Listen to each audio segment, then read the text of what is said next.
I don't think this is working. It's not good.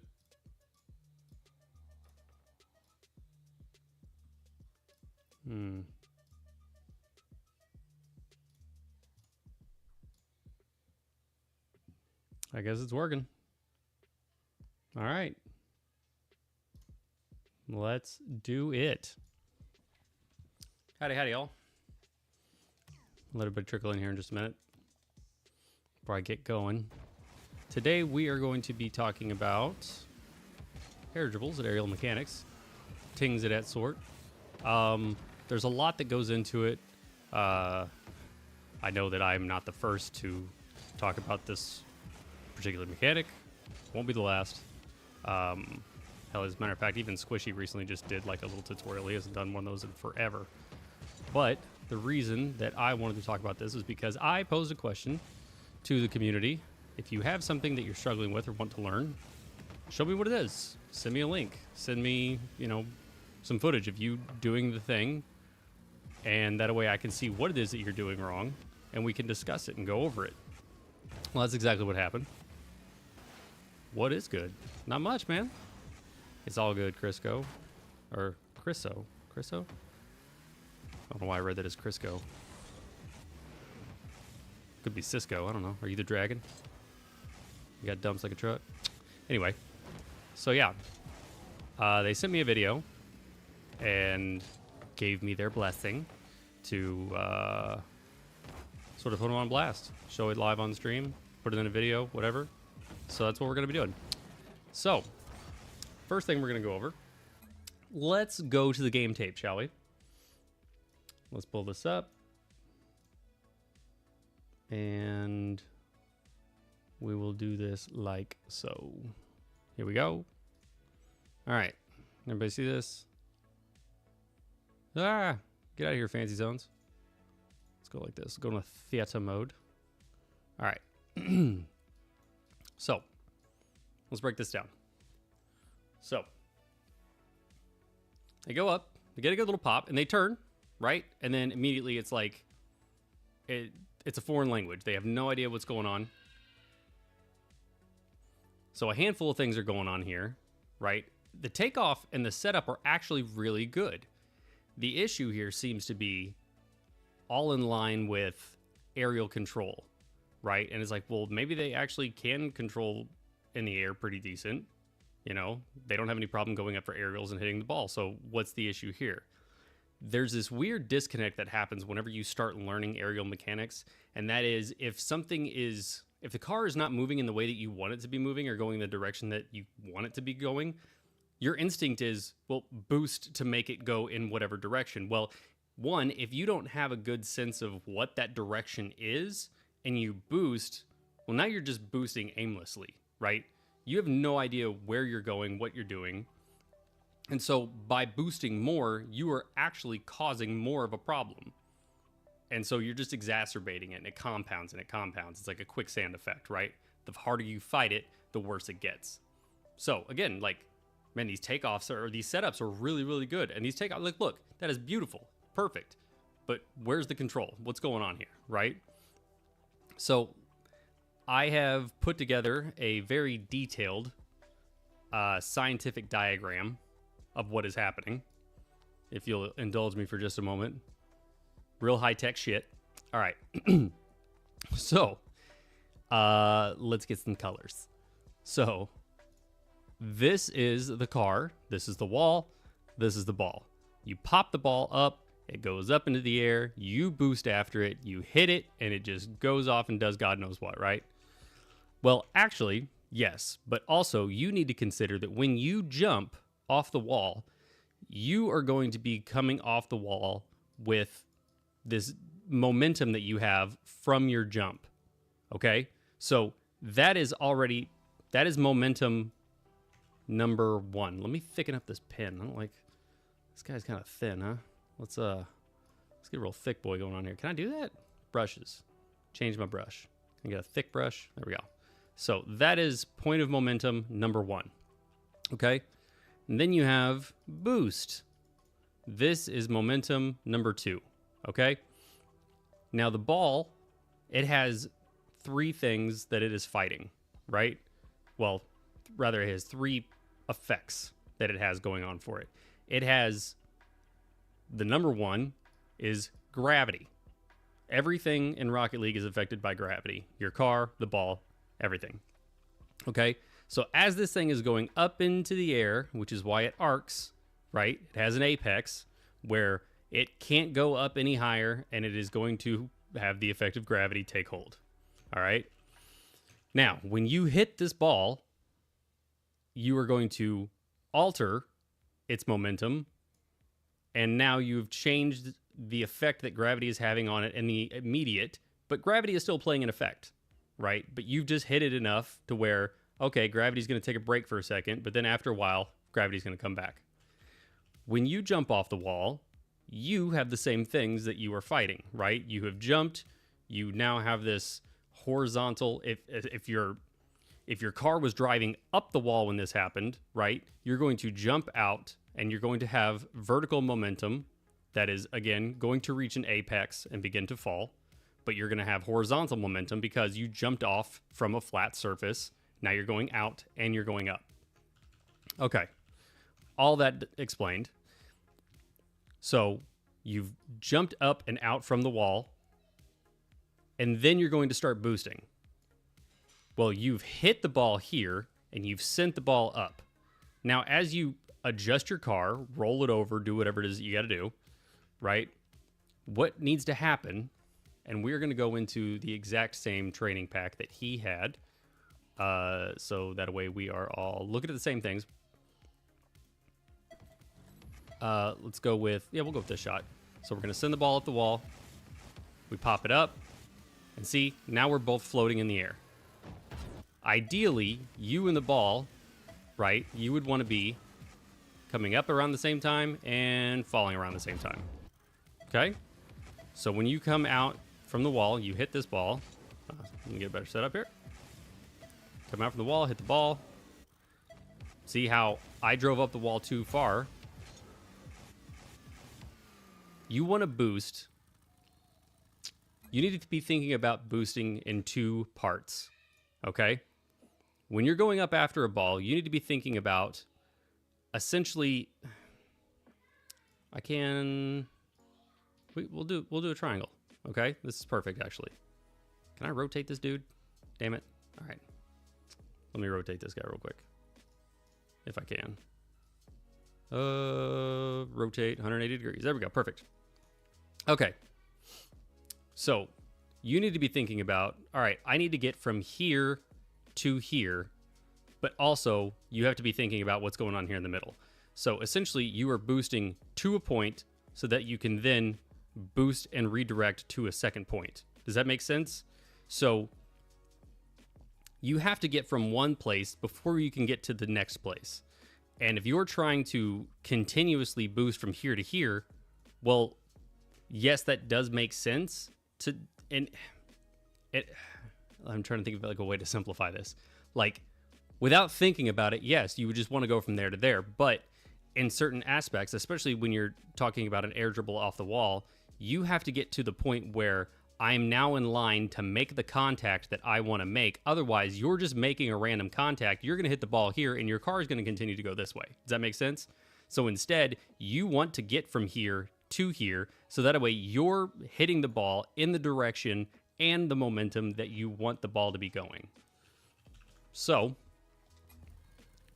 let's use this shot as an example. We take the ball up.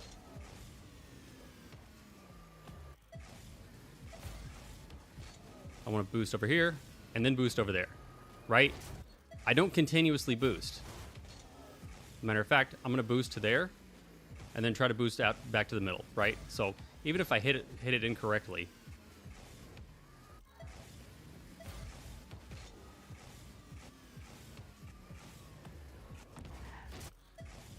and sometimes you can just stop boosting.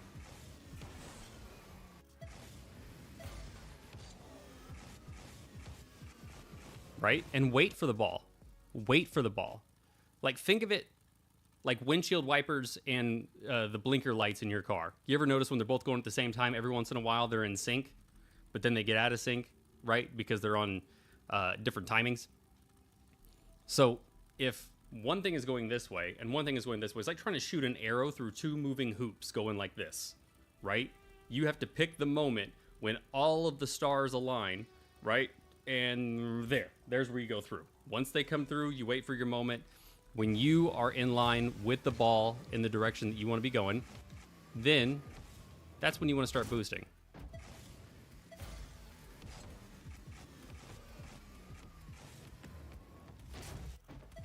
You don't have to do anything crazy here.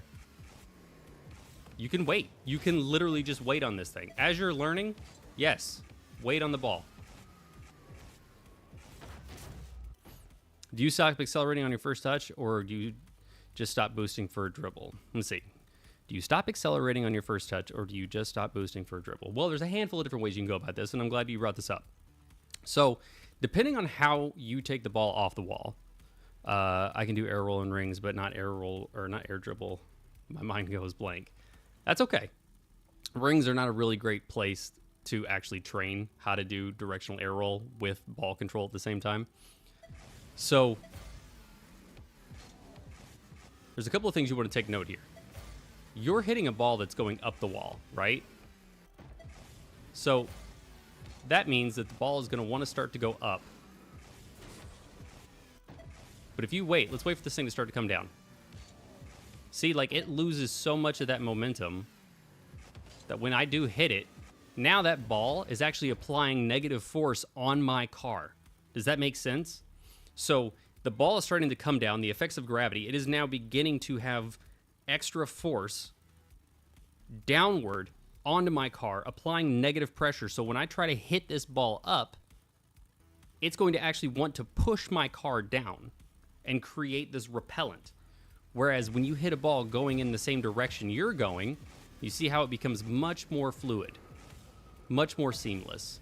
And that's how you're able to take the ball up the wall and continue your upwards momentum with your car. I put together, to demonstrate this, a very simple explanation, okay?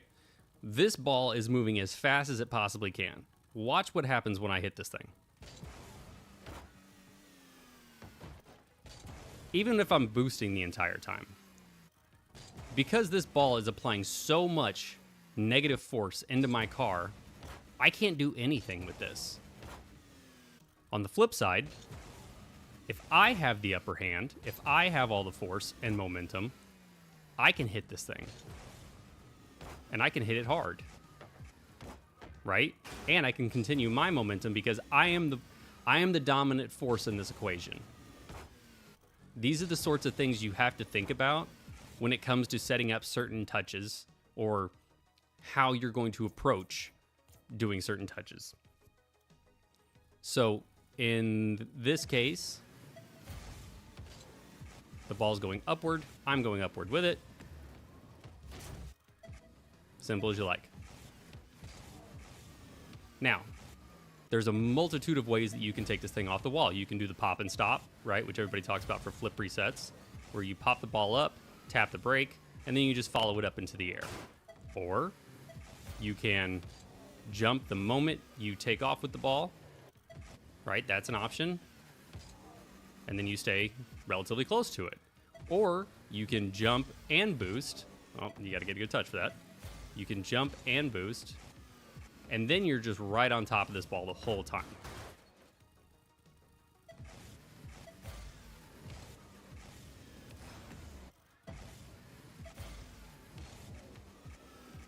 And then you just have this thing on your car. So many different ways you can go about this.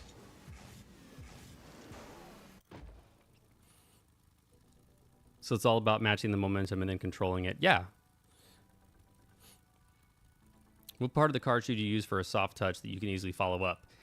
That's a great question. So that depends on how fast the ball is moving, how fast you're moving, and what type of touch you're trying to make.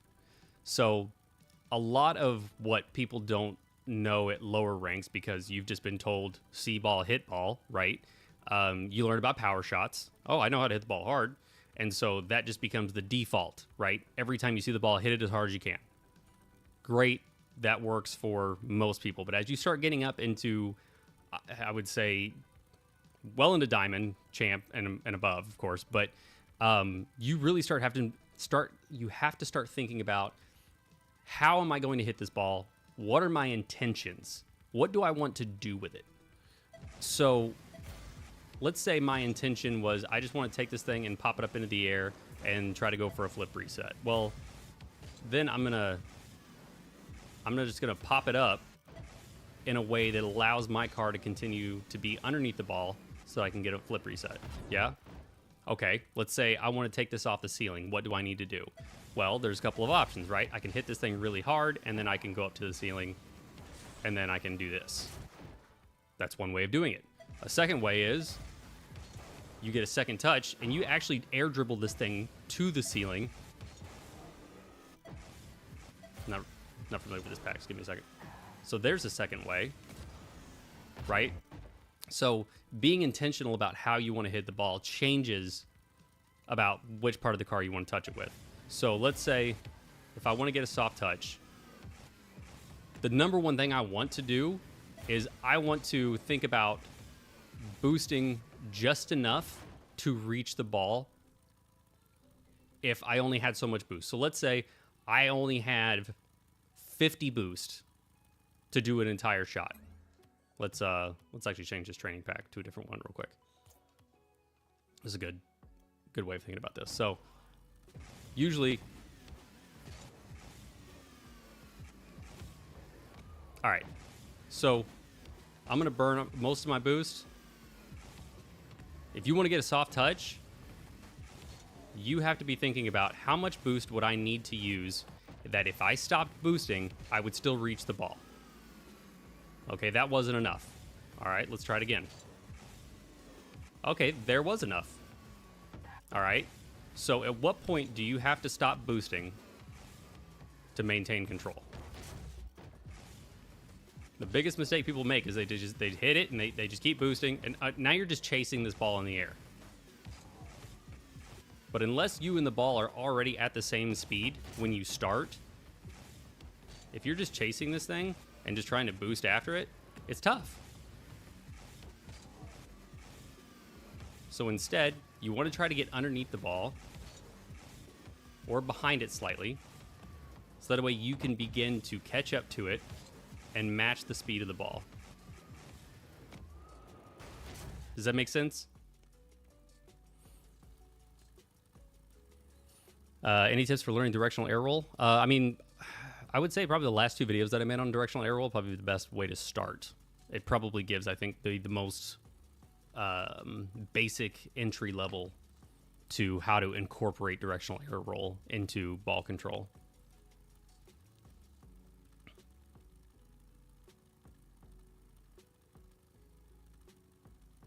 It's very smooth, so should I try that? I mean, you can. I mean, that's just one of the things that I try to do is I do sort of this, that was a bad example. Let's see here. This is probably a good example here. Maybe? Okay. So if I wanted to just hit this ball up, I would just keep hitting it up, right? If I want to hit it forward, I would try to hit the ball forward. If I want to try to keep the ball close, the reason I go backwards like this is that I'm boosting backwards at this point, right? So we talked about positive and negative forces on the ball. So hitting the ball forward is creating a positive force for us. But if the ball has obviously more speed, then it's going to create a negative force on us. So by turning backwards like this and boosting a little bit, I think Zen actually did this really well in a recent thing, and I think Squishy talked about it on stream or made a clip of it or something like that. But essentially, it was like he used the hood of his car facing the opposite direction with a little bit of boost, like going in that direction. So it's like almost like a mid-air redirect, but a very, very micro version of that, if that makes sense.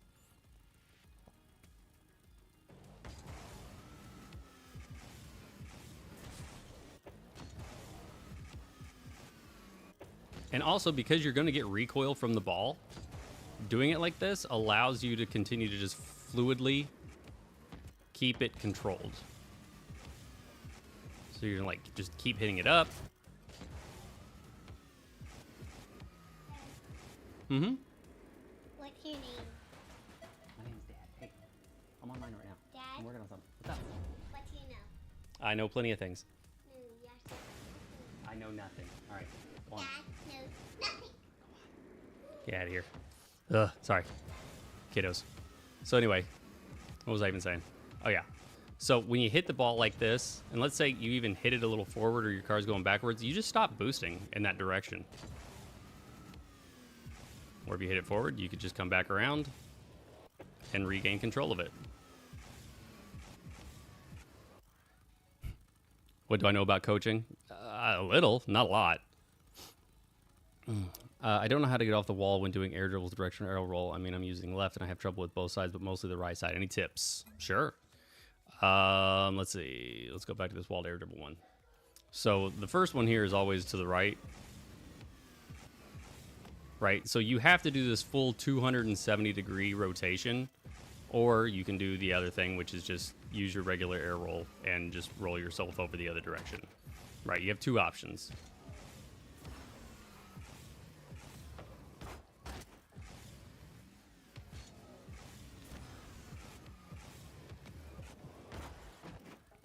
But it really is just a matter of, if you can see my controller overlay, I go down.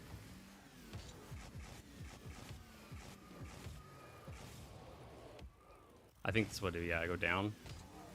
Yeah, because if you go too far to the right or too far up, because like your car's gonna wanna go the other way, but you're trying to keep the nose up. So by going down like that and holding directional air roll left, you sort of like swing the car around. Whereas, of course, going off the left side, it's so simple, right? Like, all I have to do is just hold it for half a second. And there, I just have full control of this thing.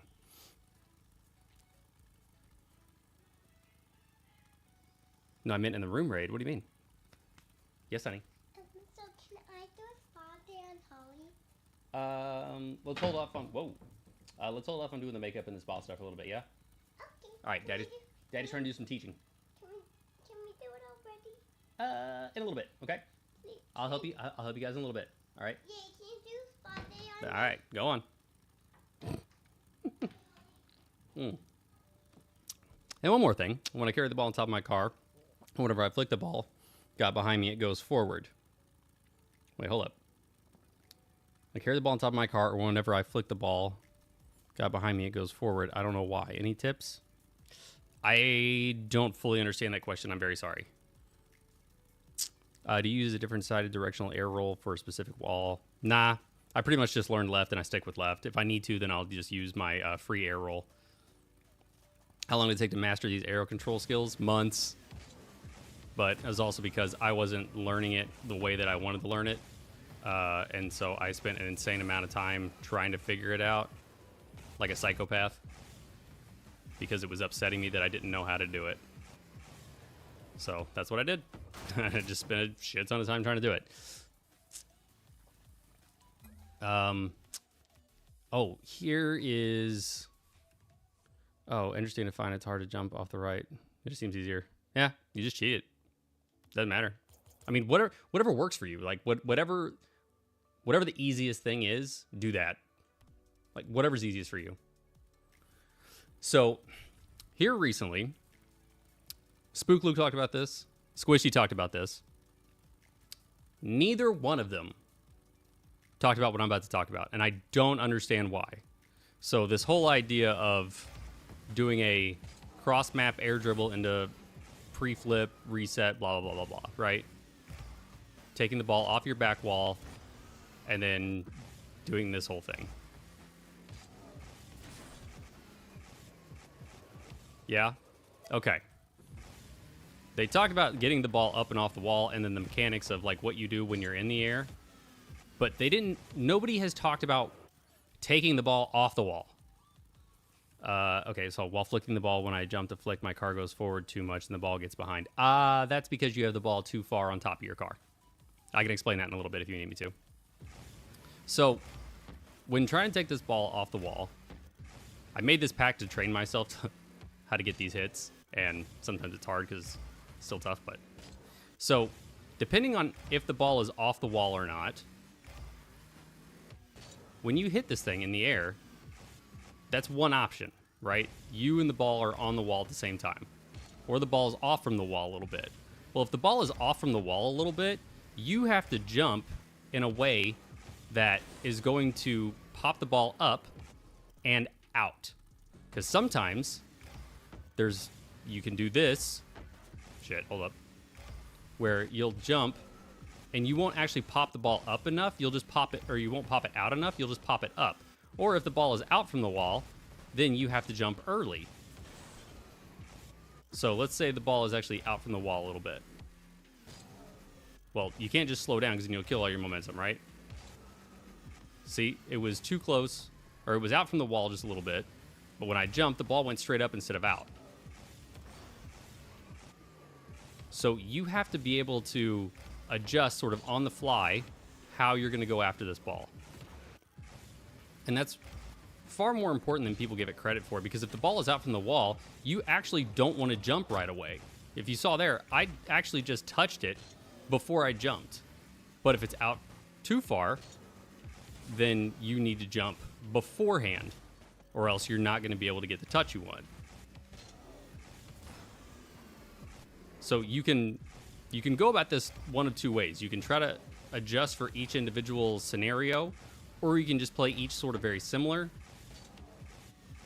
where you just kind of wait on it, right? You just adjust your jump timing.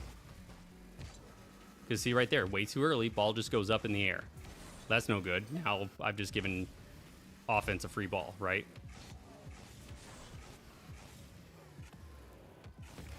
But being able to master this bit of backboard clearance is so crucial. I cannot tell you how hard it is. Like, so I've been playing a lot of ranked threes, and unfortunately I'm in diamond in threes. So watching people like just fiddle fuck back here and not know what to do is painful. Because every time the ball goes into the corner, this is what everybody does. Or, sorry, not even that. They just do this. I'm just going to hit the ball. Ball's here. Hit it. No, dummy. Take the ball, control it up the wall. Like, even that. I didn't even have to overcommit. Ball still went to half court. But by learning how to control the ball off the wall, it's just like the ground, only sideways.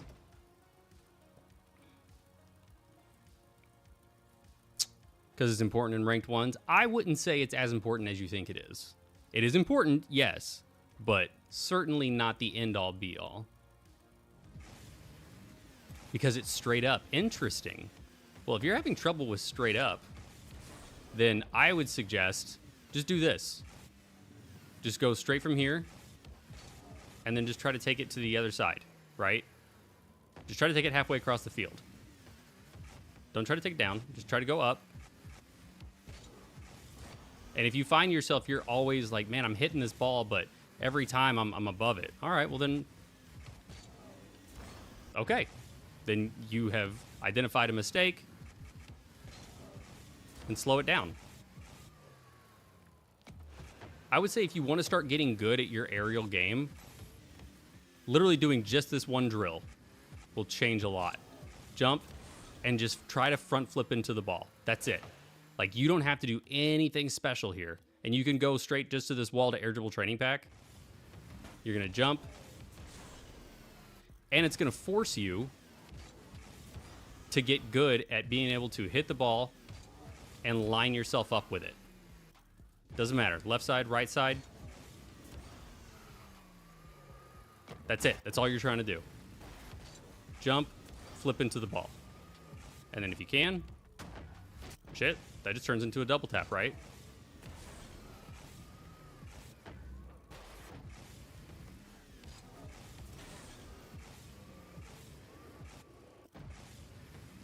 the better you can get at this, the better you'll start having just more options in the air. And then those become passes, right? Like, bam, I got a teammate over there, you know?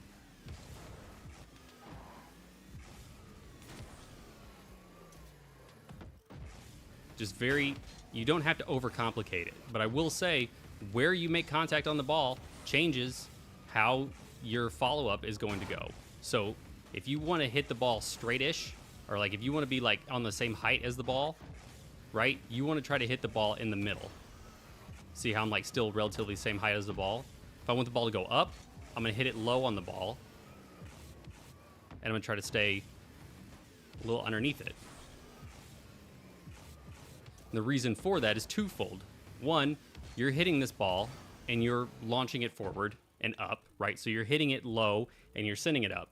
The second thing is that when you're in the air and you jump, when you do a flip in midair, your horizontal momentum is halted. Notice I don't start falling until after my flip is done.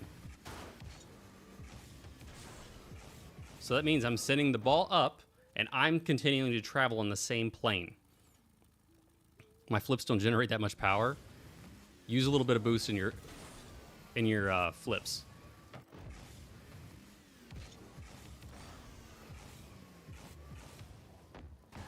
I mean, that's as simple as that. And if you want to get even more power, separate yourself from the ball.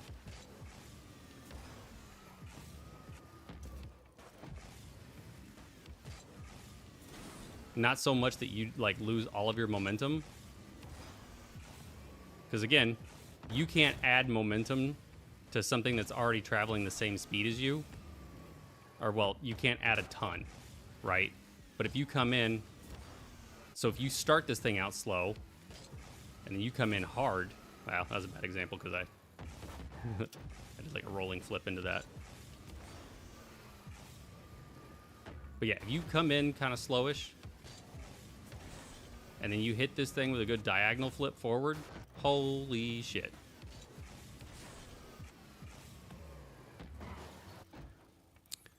I guess just me learning specific setups and learning the dribble itself made it hard for me to do. Yeah. You hit just before it stops traveling up.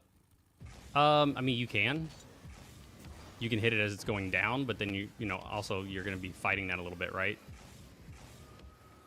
So the way I just like to think about it is I'm just, as soon as I can make the contact with it, I'm not thinking about trying to hit it before it goes down or up. I'm really just thinking about the contact, to be honest.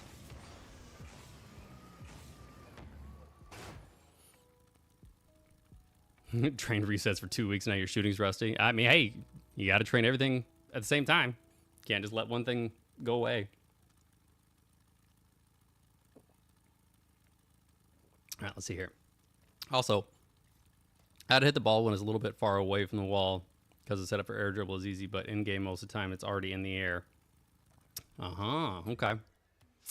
Let me think. One of these. Somebody has it. Do I have it?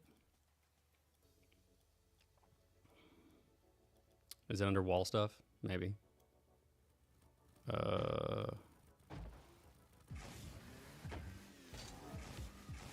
Aha.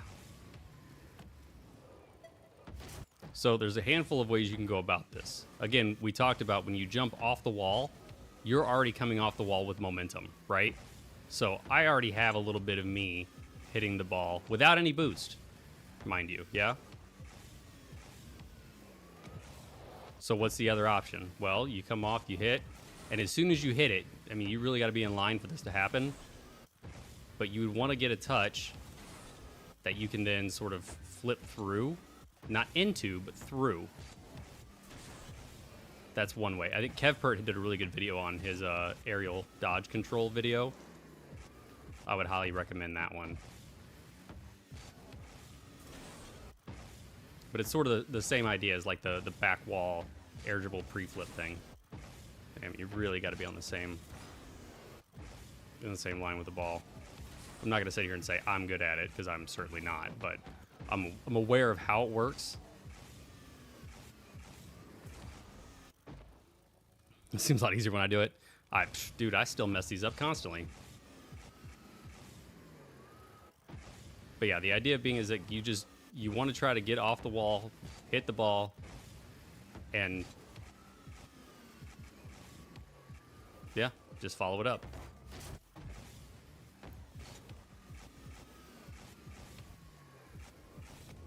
A good rule of thumb, and I will preach this until the day I die, is I can just do it with my settings, yeah? We'll take game speed to 50%, just so I can demonstrate this in super slow motion. Oh, because Bacchus mod. Damn you! 1 second. Game speed. We'll adjust it here. All right. So, right here. You see where the ball covers the goal? That's where you want to make contact. Let's go from this angle. When the ball is covering the goal, that's about the point you want to attack. And that gives you the best line. Well, because again, the goal is to hit the ball towards the goal, right? So then it just becomes a follow-up after that.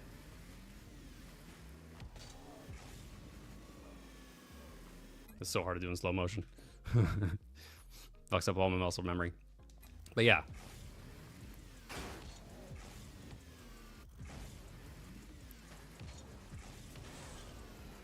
Oh, the next thing. Let's go back to the game tape real quick. This guy's video. Some of the things he was messing up that I wanted to bring up. I forgot to get back to this with the boosting. So, when you start boosting in the wrong direction and your brain intuitively thinks, boost to fix this, why this hurts more than it helps is because whatever direction your car is turning in or rolling in or whatever, it's all momentum based. So if your car is turning to the left and you've now boosted to the left, right? Ooh, no need to see his desktop. When you've started turning and boosting to the left, trying to correct that to the right is way harder to do now because all of the rotation and momentum that you've built up in one direction, you then have to go back the other way, which means you have to then fight all of that previous momentum to then try to go back this other way, right? And then halfway through that, you go, oh shit, I did too much. Now you've overcorrected, right? Because you've fought so hard. It's like, I don't know if anybody's old enough to ever have driven a vehicle without power steering. That's kind of how that feels, where you don't have all that much control, and it's so much harder to fight going the opposite direction when one direction is so clearly established. So if you jump off and you boost over here, now I gotta boost back over here. No, instead, boost a little bit, and then boost a little bit. Don't blow the tank. You know, boost is a finite resource. Think about it as such. And that's why I tell people too, when you're training like this, if you can use Bacchus mod to turn off unlimited boost, do it. 100% do it. Because the value that you will gain from going, oh, I actually don't have 100 boost. Don't practice mechanics with 100 boost. It's going to give you this false sense of confidence that you actually have more control than you actually do. And it's going to screw you up. And you're going to think like, oh man, I can do these in practice all day long. It's like, well, yeah, in practice you have a perfect scenario in which you have unlimited boost and all this time, and there's nobody defending you, nobody's pre-jumping you. You have this perfect setup every single time. But you can fix most of that by just only boosting when you need to boost. And that's really what comes into the boost just enough to get to the ball, because that will start training you. Hold on. All right. Sorry. No, not right now. Go on. So that's where, again, getting into that mentality of only using enough boost to get to the ball will come in really, really handy, because then you'll quit over boosting.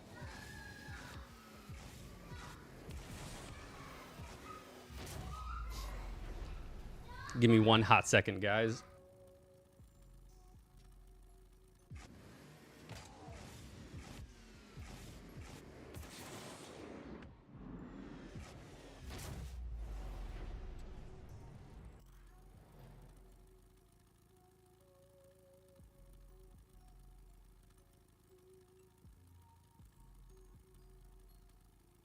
All right, I'm bad about that. Well, something came up.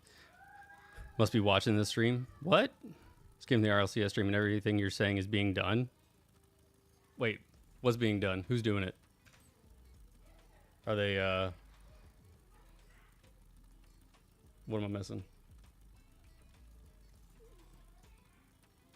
Let me turn on their stream.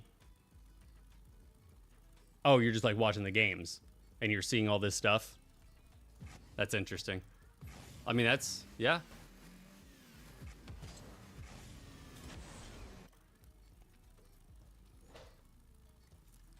It's not overall, it's so random. Agreed. Daddy, can I color? That's fine, go. Oh, I need paper. Oh, here you go. Enjoy yourself. Thank you. You're welcome. Can I cut it? No.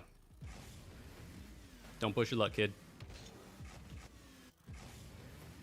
Yeah, for balls up here on the wall like this, slowing it down and then jumping off after the fact. I had a hard time controlling the ball with air roll. Usually it just spins out. And I will say that that is typically because of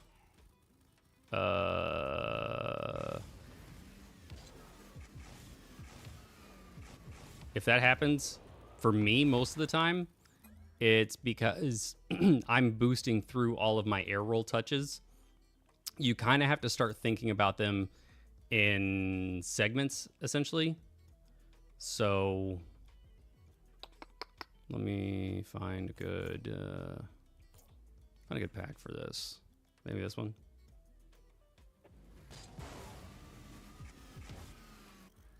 Do I have one that's literally just a bounce? There we go. Ah. Come on, woman.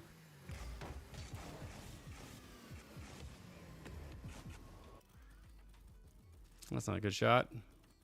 Give me one-on-one. Here we go.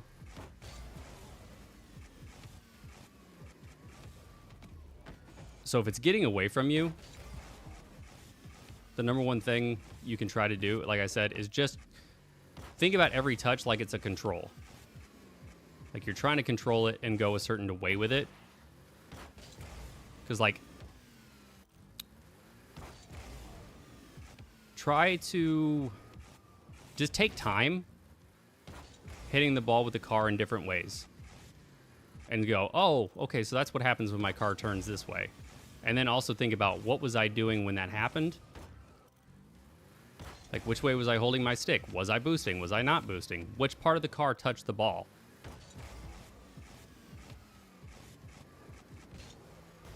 Because when you start to see all the things that are affecting the different types of touches, then you can start to go, oh, this is what I need to do. This is what I not need to do. And when your car is spinning, when it's spinning like this... Huh? Sure, go for it. When the car is spinning like that, you have a square or rectangular hitbox hitting a round object, right? So it's not just a round thing hitting a round thing or a square thing hitting a square thing. It's a square thing with sides. So when those square sides, when they come around, man, I wish I had a ball. That's the closest thing I have to a ball. Excuse me. So when you have something like this, right, and it hits a round object, yeah, if you hit it square, it's going to be fine. You hit it with a corner, it's going to, do whatever. But if this thing is spinning, and at any point it spins and that part of the hitbox makes contact with the round object, yeah, it's going to, like, send it off flying. There's a... Let me see if I can make it happen here. Maybe that's not the shot I want. One of these has it. Which one of you?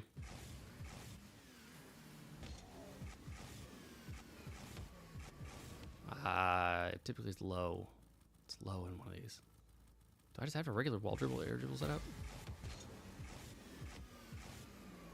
That was more with the front of the car. Dang it! I haven't used this pack in forever, so I apologize. I don't know where things are. I guess I really just don't have like a regular ass wall air dribble setup.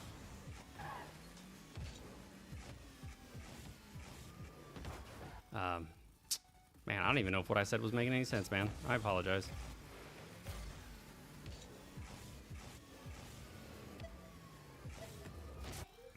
But the easiest thing to do is just take it easy and try not to overdo it.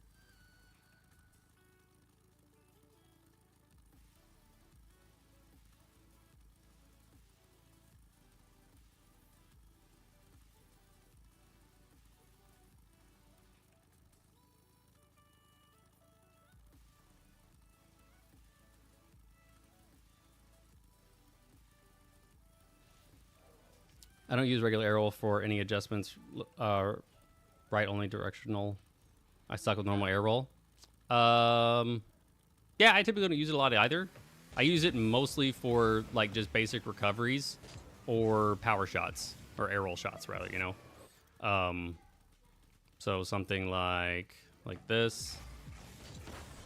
If I needed to, well, I wouldn't really do it with this necessarily.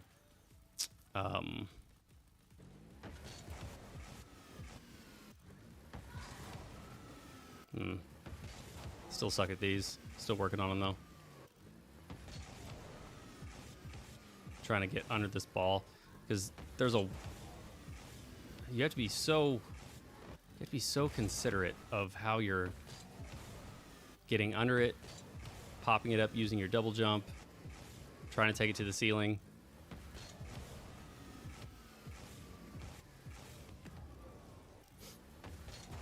But one of the biggest mistakes that I made that I'm trying to course correct on, which is very hard because I made it into some awful muscle memory, was using directional air roll far too much, sort of overusing it, right? And so if you can get to the point where you're using it for specific touches, you're much better off, right? And that's also where being able to control the car at any orientation comes in handy. You know, being able to hit it upside down like that, being able to hit it sideways, all those sorts of things. But sort of thinking about it in terms of, okay, the ball's over here, I'm over here, I want to hit the ball with this specific part of the car because I'm trying to do X. You know, I'm trying to make it go this way, I'm trying to make it go up, trying to make it go down, trying to make it go left. When you can start thinking about your touches in terms of intentionality, the game just becomes a whole different beast at that point. Cannot recommend it enough. What's the best method that I know of to break bad muscle memory? I actually had a hypothesis on this the other day. Let me try and get to where it was. I think it was like, instead of like going into free play or using a training pack to just like, oh, I'm going to do air dribbles or I'm going to do flicks or I'm going to do flip resets or whatever. The idea was something along the lines of, yes. Can I have a paper? I want to. It was something along the lines of setting up a training environment where the only way to succeed. You gave me too many. It's fine. I gave you more than you needed, so you don't have to ask for more. It's the idea of setting up a training environment in which the only way to succeed is by doing the thing that you are intentionally trying to do. So if the idea is like I use too much directional air roll for whatever, then let's say I would go into like creating a training pack. God damn it, I meant to hit edit, not enter. So let's say I was making a training pack and I wanted to practice. I want to come off the left wall and I only want to use a certain directional air roll to hit a ball, right? Or I want to work on why am I not good at doing diagonal flips while inverted. All right, so then I would set up something like this to then try to like force myself into, you know, being that, doing that specific thing. It's like, all right, maybe I don't like that. It's a little too far. All right, let's, oh, what the funk? What? Dude, Boxmon's screwing me. Swear to God, doesn't save my shit half the time. Daddy, Mm-hmm. I was using scissors to cut out my shape.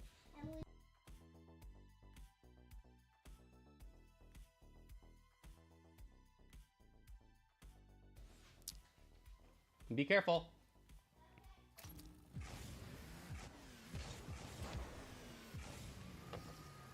So yeah, I would just intentionally try to create an environment in which that was the whole purpose of the shot.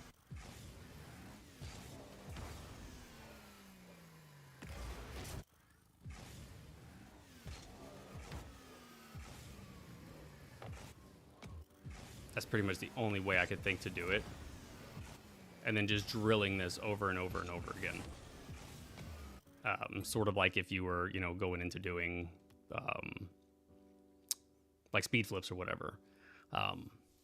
But then I would just do that for that day, and I wouldn't work on any other like directional air roll things or whatever. I would just do that, and then come back a different day and try something different. You see the trading packs with all the weird angles for air dribbles. I always learn from very easy setups. Yeah, let's see. I think that one is, this one right here is ground to air. I'll leave it on screen real quick. I'll be right back.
Could be zeros. Here, I'll just paste it in the chat. Hold on one second.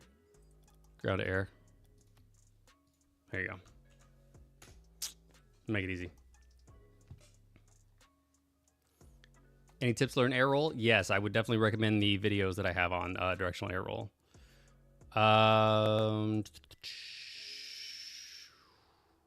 Let's see, was there anything else that I wanted to cover? I don't know if there was or not. Oh, somebody asked me about flicks. When doing flicks, if you're going to flick the ball and the ball ends up behind you like this, it's because the ball is too far back on your car. Your back wheels should just be outside the indicator circle when you're doing a flick. So you see how my back wheels are outside of it? That's where you want them to be.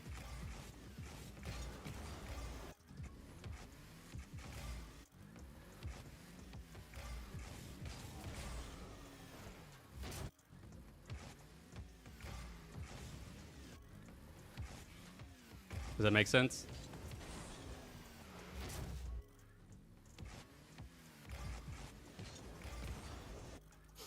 For the past week, I'm in doing training pack shots 10 times in a row, or it doesn't count. There you go. And I didn't learn it. You think that's good? No, I mean, if you're the type of person that succeeds when they set goals for themselves, it doesn't matter how silly or arbitrary they are. If it works for you, it works for you. Like, there's no right or wrong way to do something as far as, like, what your standard of success is, if that makes sense.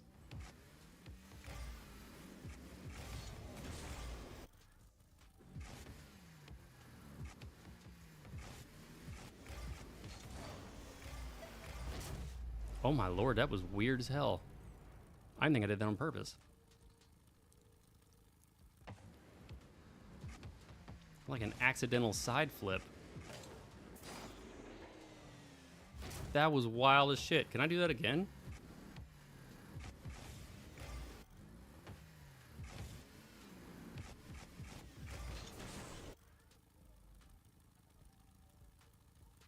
I just felt like I did so many packs, but didn't really learn much after finishing them with half shots each.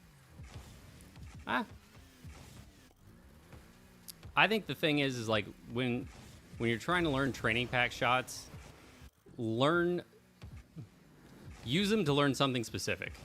Don't use them as like this is how I am, this is how I do air dribbles. It's like, no, this is how I learned how air dribbles work. So that way you can then, oh, shucks. I didn't mean to do that. So that way you can then take the knowledge of, oh, I know how to do air dribbles into free play.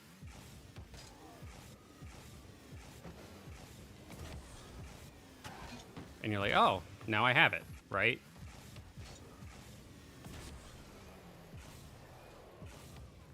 That's how you should be using them. Use them to get comfortable with the mechanic, and then spend your time in free play actually practicing it. So use free play to learn, or sorry, use training packs to learn, use free play to practice. Cannot stress that enough.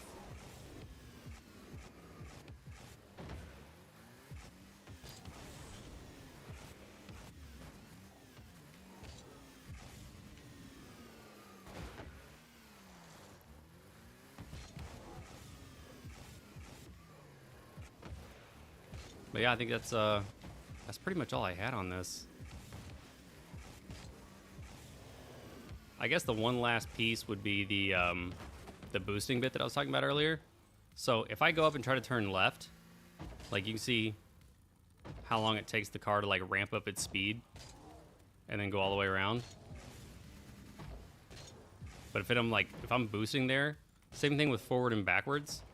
Like I'm just doing a single jump, right? Tap jump, and I can do a backflip. But now if I tap jump and then see how that like speeds up that whole rotation bit, but that rotation only gets sped up if my car has already started whatever rotation it's doing. So same with forward.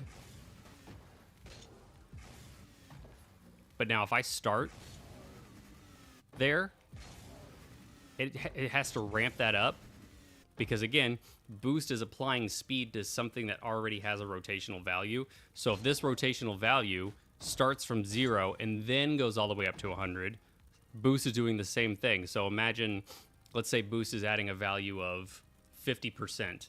Well, then it means I'm starting at 50 and then going up to 150, right? But if I wait till it's already at, if I wait till it gets about 85, 100% of that rotational speed and then apply boost to it, then it's not going from 0 to 100.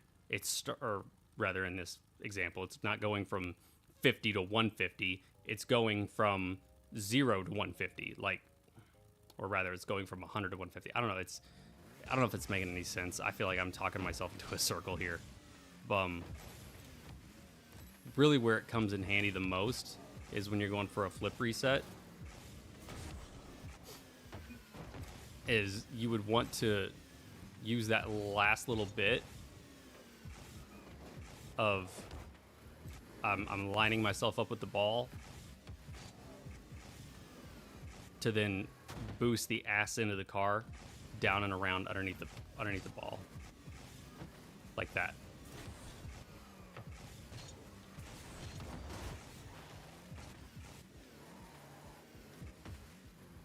Did you cover ground to air dribbles? No. I will say for ground to air dribbles, the number one thing you can do is pay attention to the speed of the ball as it takes off from the ground. And then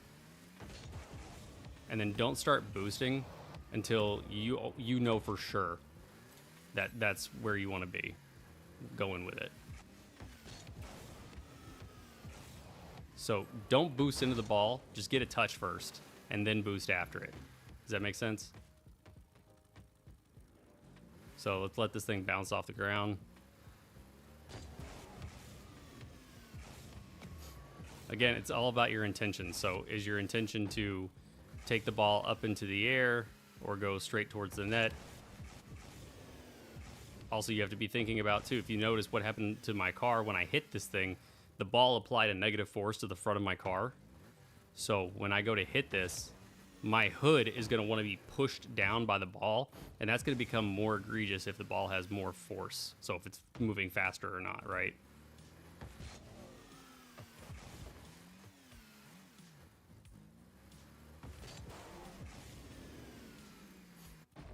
So it just takes time. Like, I'm not great at them either.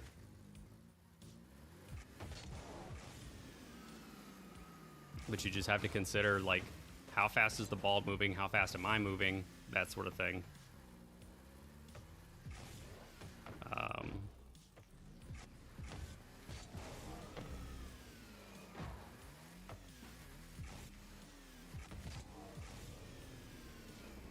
Yeah. Yeah, definitely don't just boost directly into the ball. Give it a second.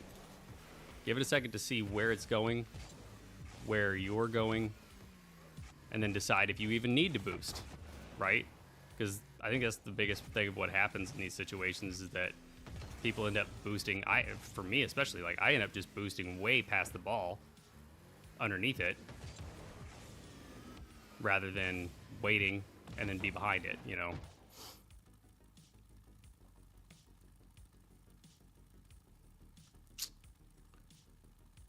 Just shoot you to the floor. Yeah.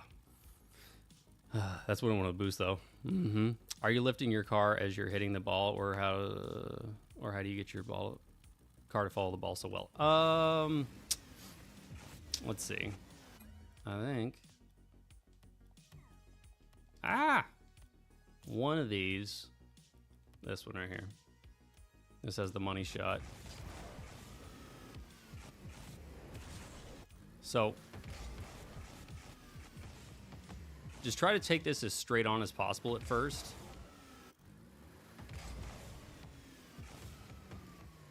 But essentially, you have to get good at recognizing when you're super close to the ball like this, it's not always very clear.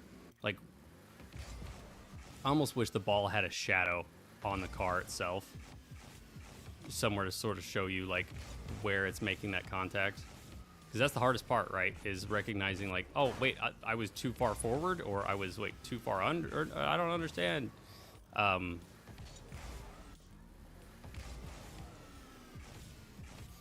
yeah, so, like, here I boost and jump. And then as the ball is starting to lift, I make little micro adjustments if I need them. And then because if you just went boosting this whole time, yeah, you're going to fly past this ball. Unless you hit it absolutely perfect right out the gate. But instead, if you wait a second, because like you still have the control, plus you're trying to go across the length of the field, right? So you don't want to just blow all your boost at once.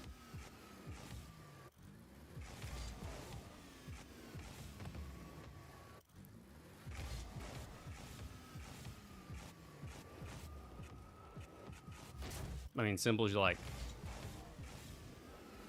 And that was just a matter of hitting the ball up. And you notice, like, as I was getting more speed, I start hitting the ball further and further away from myself. But that's the difference. It is really just giving a good hard touch or a soft touch. Yeah. And if you can time it as well, time your double jump to be after your first touch in the air. Because then you're just going to continue to lift the ball up. I'm not doing a good job here.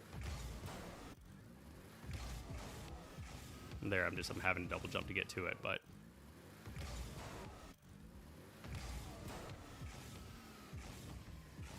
because then you're just using a little bit of extra. Again, you got that double jump to work with, right?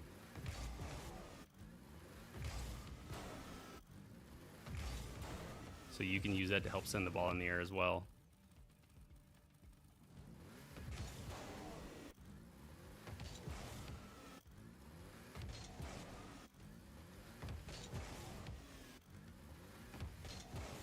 Something else people don't really talk about, you can actually like break right before and allow yourself to get underneath the ball, and then you can sort of explode up into it, and that's where you can get those like near vertical touches, right? Those are hard. I definitely do not have the skill set for that yet.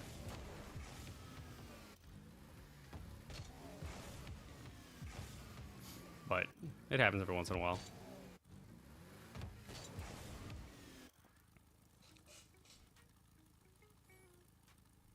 I typically don't turn ball cam off. I don't know. I just leave it on.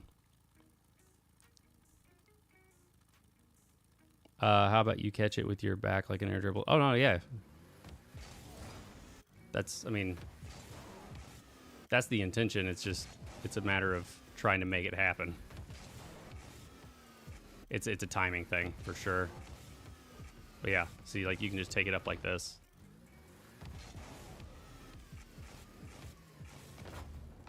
%.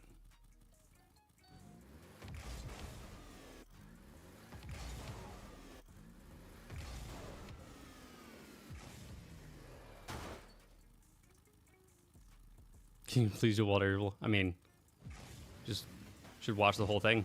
But yeah, here you go.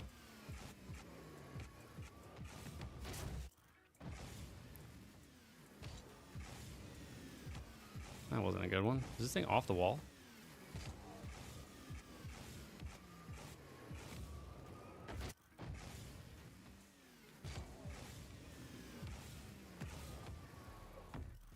How do you reduce that recoil on your car when you're going for a reset, man? Let's see. There's a handful of different ways you can do this.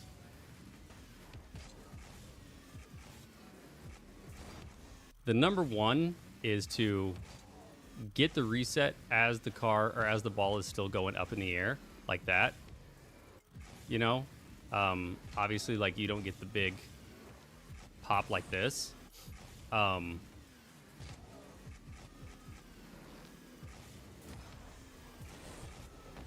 But that's really the difference, right? So again, it goes back to that we were talking about, just all the variations of recoil. So if the ball has the opportunity to apply more mass or apply more force onto your car, it doesn't matter if that's the top of the car or the bottom of the car, it's going to do it. So if you can try to time it, here's a really good example of something that I saw Hankovic doing, and it made me want to learn it really, really bad. I want a hot dog real bad. Essentially, it was getting a reset like this. And you're like, okay, that's pretty cool, but you can't do anything with that. Because, well, the ball just flies away from you, right? Well, going back to what we were saying earlier about matching the speed of the ball, if you can do that and sort of catch it in the air like that, like, you know you're getting this pretty close when your front wheels are hitting the ball. And it's sort of knocking them backwards in a sense. But you can't be going so fast that everything just falls away. But see, you take it a little bit slowly, and then you can get this sort of like, oh, if I'd have delayed that, oh.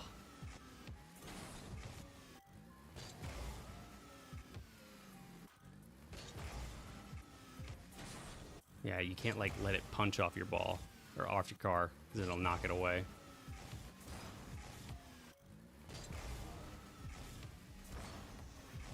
Damn it.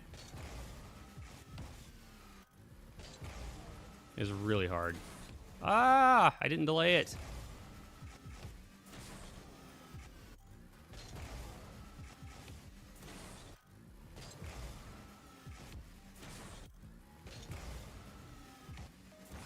No. I'm just doing too much.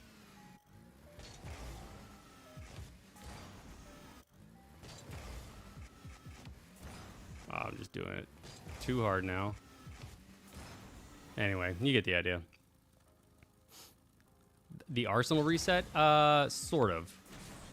But he does something different with his.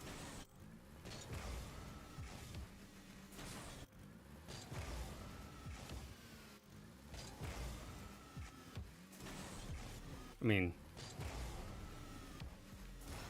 but I don't know, you have to do it in such a way that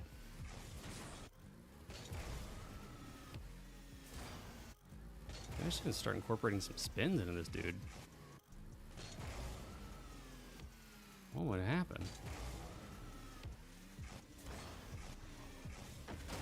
But now the one I was thinking of is like you could do this and then you very quickly can get a musty flick after that and turn it into something else. But anyway, I don't know. I don't know what the difference is. You're a bit too early every time. Yeah. Oh, okay. I see you.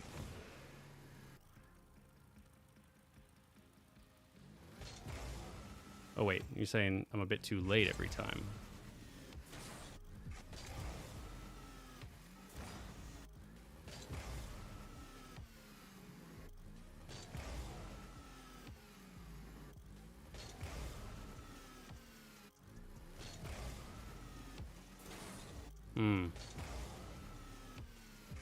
That's a good point. I didn't think about that.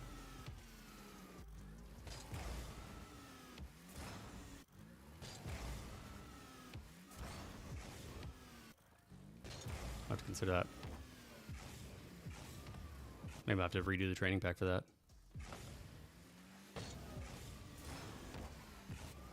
But this is a shot I've been struggling with a lot. A lot in games. So yeah, just another thing to focus on, you know?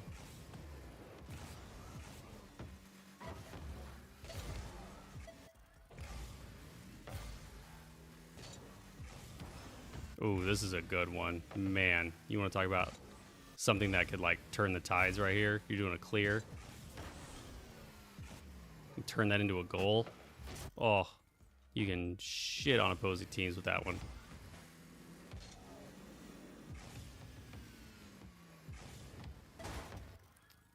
Who'd go for it in game? Watch. It's funny you say that, and I agree with you. I typically, when I go for something like that in game either, watch Hankovic, his last like best of 2024 compilation thing or whatever. Oh my god, he does it like 3 or 4 times, and every time it's the sickest shit I've ever seen. What's the code for this pack? Let's see. I don't even know. I have it uploaded. I do have it uploaded, yeah. Directional air roll warm up. I'll put the code in the chat here.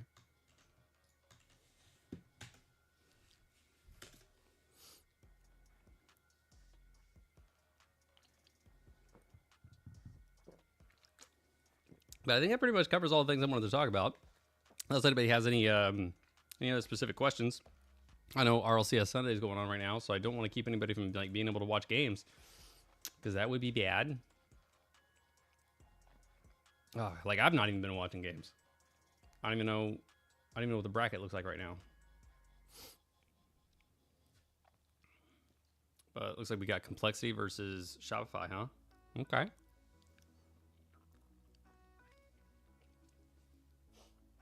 I mean, hell, you guys just want to hang out and watch the games. I'm cool with that, too. Want to run casual twos? What region are you in?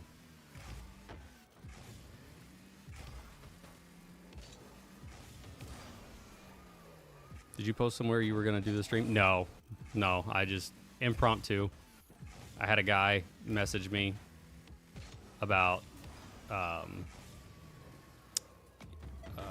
posts that I had made about send me your things that you're struggling with, and I'll see if I can help you learn them. And we just sort of went from there. EU, but we can do US East. That's gonna be rough for you, man.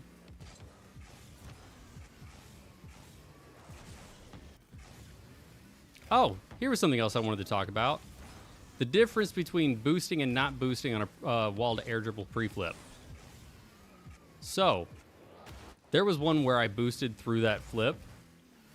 Let me see if I can get one where I don't, and so you can see the difference.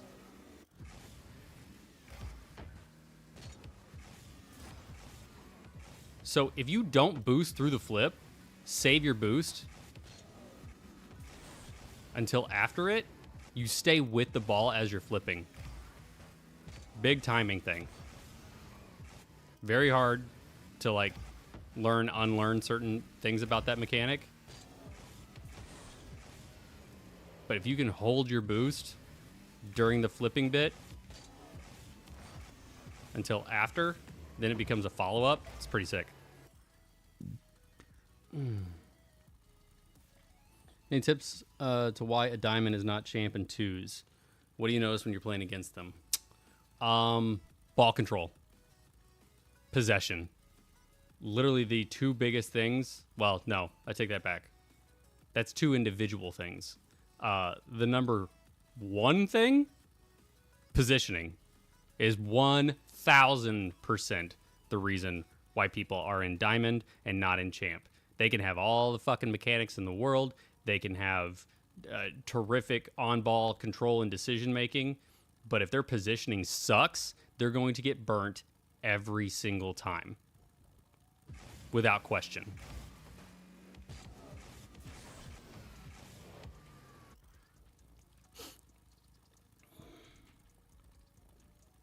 Yep, you're right. Shriat?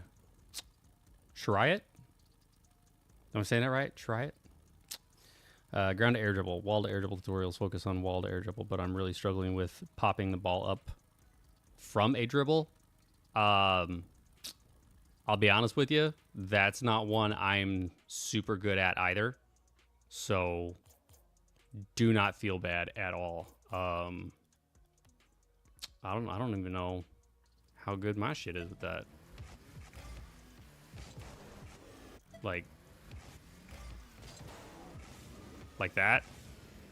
Yeah, I am also not super great at these.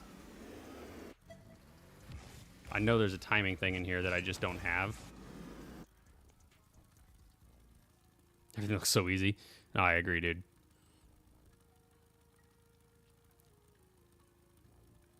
Could you try an air dribble without holding gas accelerate, only feathering boost? Like off the wall? Is that what you're talking about?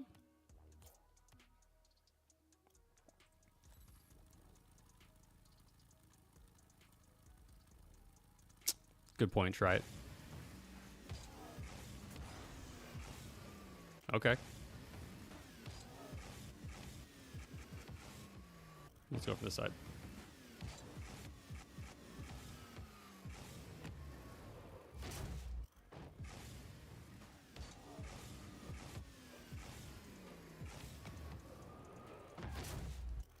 These guys say that you can control it a lot because accelerate moves you a bit forward anyway. Not when you're already moving forward. No, that doesn't mean anything when you're already moving forward.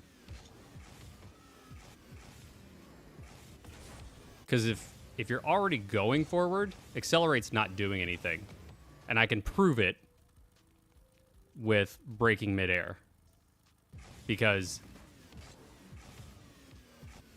my free air roll is brake, is the same as brake. So it doesn't mean anything. Yes, it affects you midair, but not to the extent that you think. So obviously, like, if I jump, let me just turn my car sideways. So if I jump and hold reverse, yes, I will go backwards. If I jump and hold accelerate, yes, I will go forward. But if I change my controls here, let's put air roll left on the same button as my brake. Okay? Same as what Zen has, by the way. So L2 is my reverse, L2 is now my air roll left.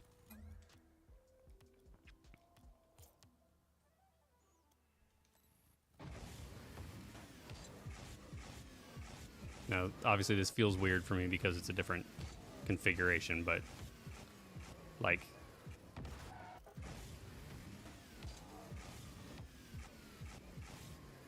oh, this is hard because I'm not used to holding my thumbstick this way.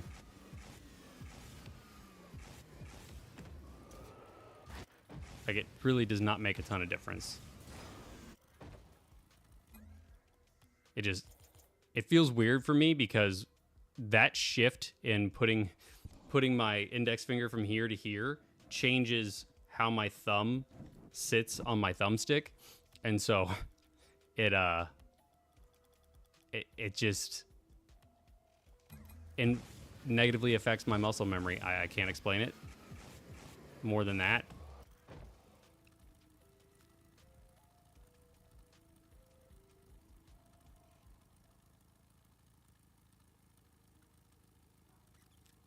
But you're not going back every time you're air rolling. You're still moving forward. And it like I said, it makes such a minuscule difference, but it affects mostly if you're not moving, you really notice it. And I mean, you barely notice it. But look at Zen, he's one of the fastest players in the world, and his directional air roll is on the same as his brake. So to say that it's like, it's really changing anything or making a difference, I don't agree.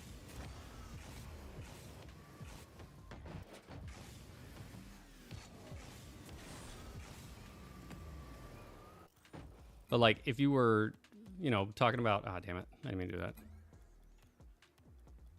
If you were talking about going to the ceiling, right? Let's put it on standard boost.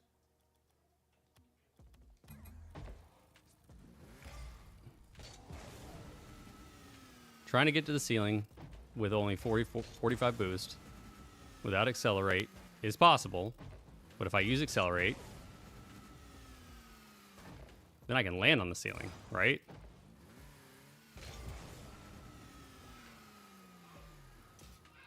Oh, hold on one second.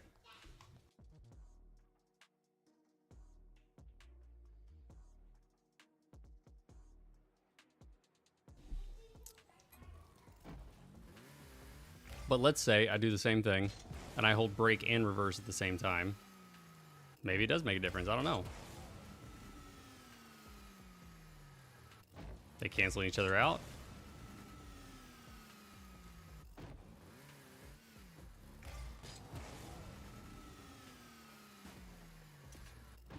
Couldn't tell you.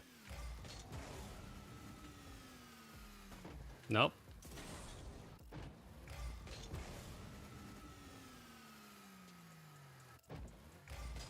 But when you're needing just that little bit extra, yeah, the accelerate helps.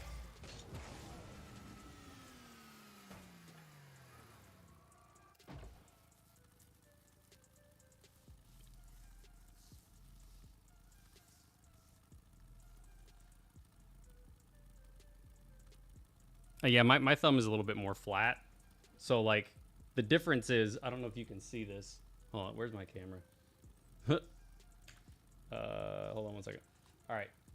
So, the difference between this and this, it shifts my hand ever so slightly. And it's just something that I just never got super comfortable with. But I don't play with all my fingers up here because I'm old. Like, it doesn't work like that for me.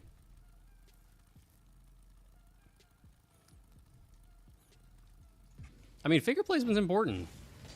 You know, people don't talk about that sort of thing enough. Like, it's the reason why, you know, doing something like a speed flip might be more difficult for somebody else because they don't even consider, like, where their fingers are or, like, how their hands rest across their thumbsticks, you know? Because what is down to you might not actually be down. I don't know.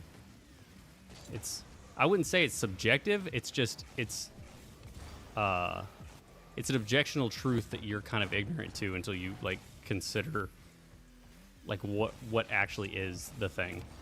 What actually is up, what actually is down. A lot of people play claw because the fucking default controls in this game had boost on circle. Which, that to me right there tells me Psyonix had no idea what this game would become. Like, they didn't consider... I mean, they considered it enough to give everybody the most comprehensive controller, like, layout binding things of any game I've ever seen. That is easily one of my favorite things about this game, is that there's no wrong way to eat this Reese's. Like, you can literally make any button do whatever you want. Hell, Rizzo, his drive forward and back is on his thumbstick, like he's driving the Warthog in Halo 3. You know what I mean? So, yeah, you can make any button do whatever you want. And the reason I went with square for boost is because I'm an old school gamer, and I'm used to playing Super Mario Brothers on Super Nintendo. And in order to run and jump at the same time, you had to lay your thumb across both buttons to be able to do that. So, yeah, it just works for me. I don't know. Something's wrong with Rizzo. I mean, is there any really one thing wrong with Rizzo? But, no, I love Rizzo. Okay. Shopify's up a game right now against Complexity. Oh, God, I want to see Shopify. I want to see them win something good. I think it'd be sick.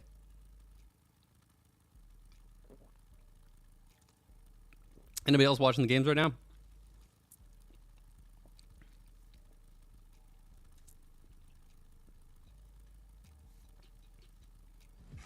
Should I just put them up on screen? Let's do that. Here.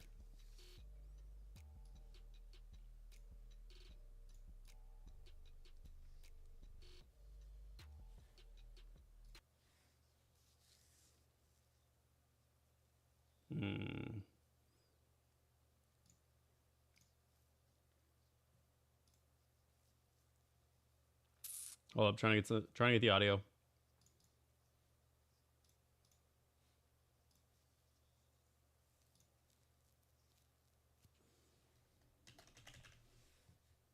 They haven't even gotten a shot on so far this game on the side of Rebellion.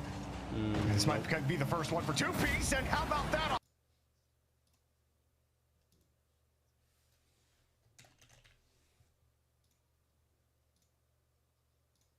Get control of the touch. There we go. Bounce out on the wall. Free shot for 2-piece. And like you said, PlayStation is back down again. Oh, great. So, 1-1. We're all tied up halfway through. It's not something we saw Complexity do a lot against Ultimates yesterday. Is cough the ball up like that. Granted, Raisable coming down off that initial touch.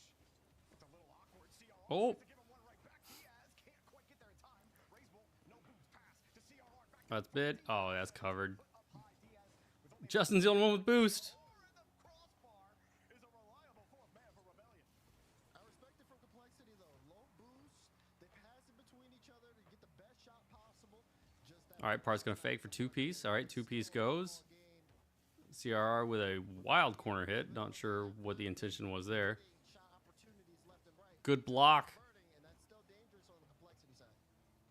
That's another thing, dude. You want to learn another great skill? You'll see it a lot in high level, in RLCS, is the way people block touches with their cars. They turn that shit sideways. I mean, obviously they're trying to do one of two things, right? They're trying to block the 50, but the other side of that is you can learn specifically how to 50 the ball to go in the direction that you want it to go in. So it almost like you use the opponents to like create a pass. What a save. Raceball tried to create a lane for Diaz, and it was almost successful. Rebellion are in danger right now. Yep. So question, I'm having an issue understanding the 45-degree flick. My question is, how do you break it down? Let's wait till after this game, and I'll jump into free play, and I'll show you. Or I'll jump into a training pack or something. Rebellion just can't seem to find any kind of consistent possession here the last 2 minutes of the game. It's a spacing thing, Jorby. Complexity are just taking the space. And that's really it. Rebellion Oh, come on, Parth. You got to get that boost, man. for sure, but they haven't been able to hold on to the ball for too long, and then they let Complexity just really kind of do what they want in that midfield. Good fake. Privy of some of the bumps that are going on, which also is clearing up a lot of room, and they are losing some of these 50s here that they need to win in the midfield. Chance here for Justin. Look at that big block. Oh, that's trouble. Parker have the boost. He does, Parth could catch. but then he has to hesitate because he almost got bumped there. God, they have no boost. Oh, Justin. CRR is playing excellently so far in game 2. They just got to hold for a couple more seconds. His 50s have been unbeaten. Two-piece up. Justin. Oh, you got that beat. Double. Oh! No. Damn. All right. Let's jump into this real quick. So we are wanting 45-degree flicks. How to break this down? Well, just like any other flick, first thing you want is the ball towards the front of your car, right?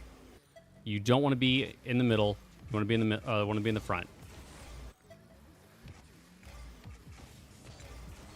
And you want your car to be like this. Simple as that. So when you jump, you want the ball to be on top of your car when you jump. You notice how they're like me and the ball were sort of one with each other? That's how you want to be when you jump off that. And then you just turn your car slightly and do a backwards diagonal backflip.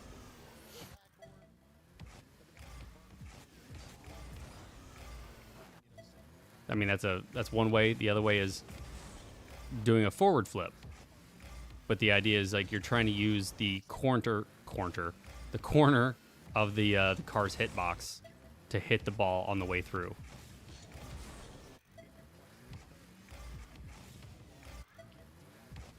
Does that make sense?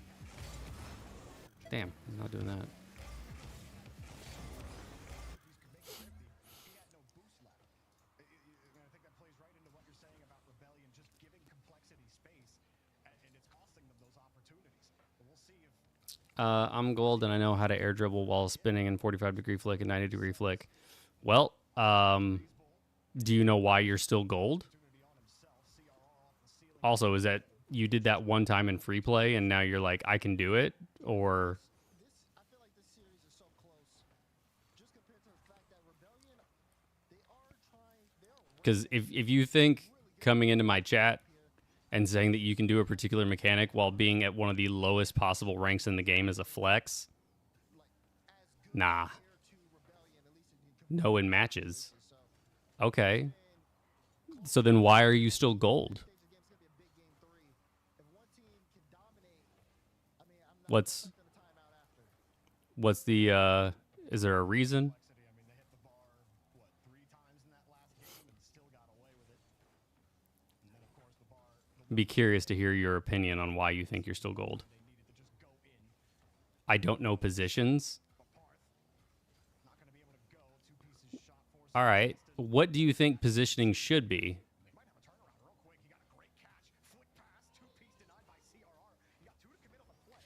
But Parth is just forced to buy time with his touch. And Raysmore gets a nice catch from the midfield line. Going through. Got bumped off the play. Parth was going inwards. 2-piece was hoping to find him. Now they have to wait. As Diaz holding the ball. CRR holding it again. Trying to get the 50. And 2-piece just straight clean stole it from him. Cookies, give me that.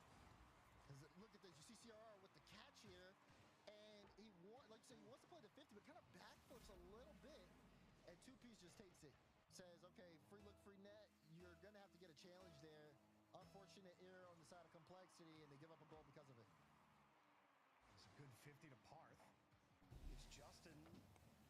Sort of chance there. I've been practicing daily for a few weeks, and I only have hit a few matches, but worth it. I mean, yeah. Raisel bumps him out of the way.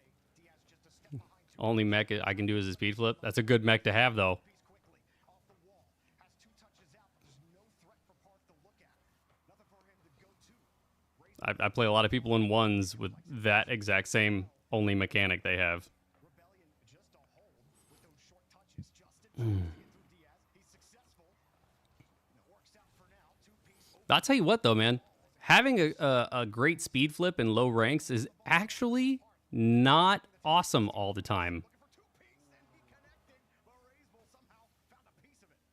Because you go, like, if you're trying to speed flip against somebody who is not speed flipping, you're like, oh, this is an easy beat. Yet, there is plenty of time where my speed flip actually gets me in trouble because I'm going too fast, and it just looks like the other person's doing a delayed kickoff, and I just lose the kickoff left and right. It's nuts. Dude, Shopify is just getting it. Dude. Oh my God. Come out swinging game 3.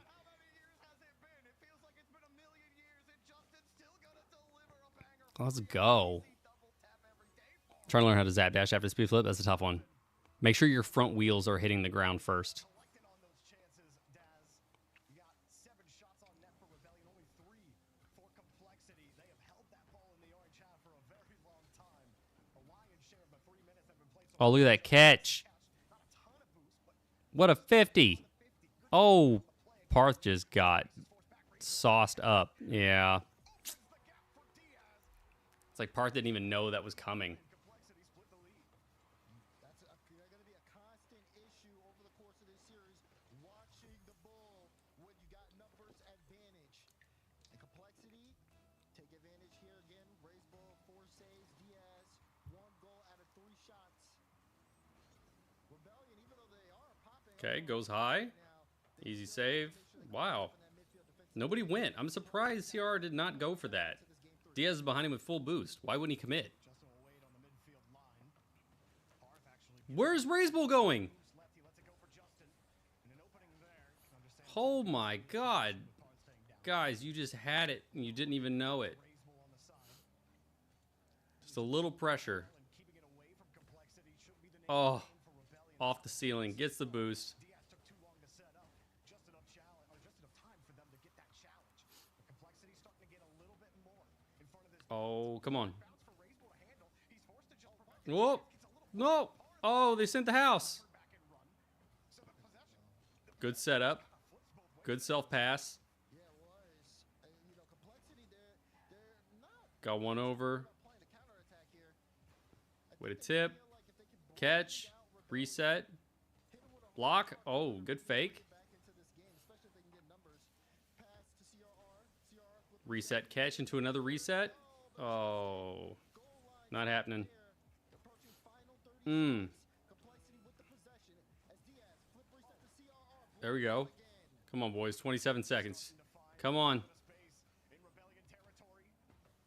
Good box out. Who got the boost? Out. CRR just goes for the shot. 2-piece has to dive back. Parth wins a huge Parts free.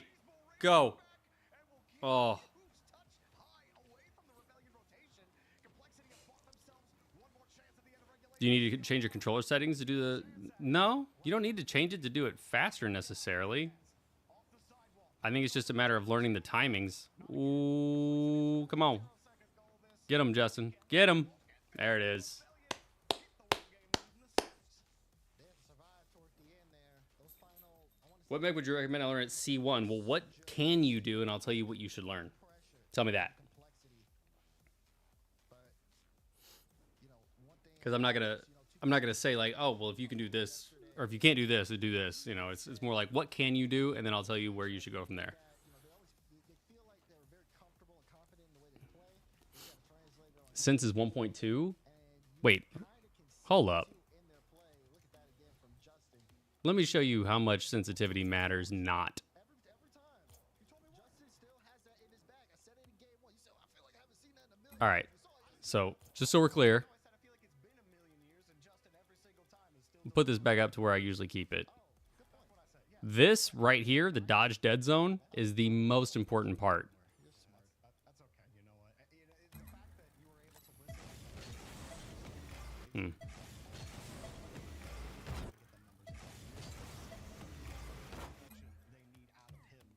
Oh, this is still... Oh, that's why it's weird.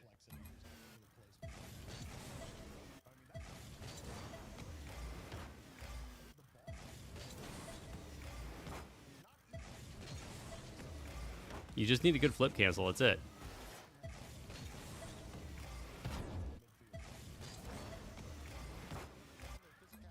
Especially in that upper third box, they're going to start coming away with more chances here. Oh! Right off the bat. Part out the middle. All right, that's wide. It's wide. Good fake. Oh, it's high. Oh, he doesn't go. That's smart. Oh, Justin, send that out. Let's go. Oh, double commit. Nope. All right, good shot. Heat check. Part's going upfield. Get that bump. Get that bump. Oh, damn, dude. Raisable with that coverage.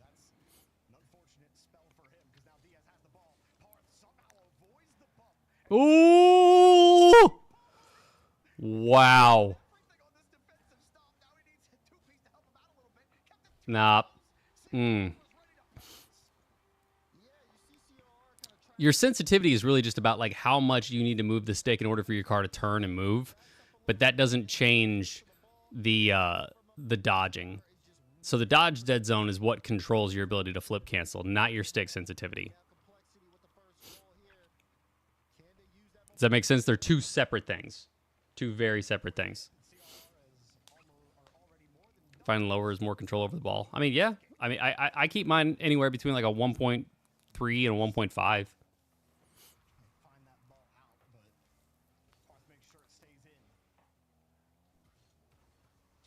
Oh, good pre-flip. Parth up. Come on. Get in there. Let's go.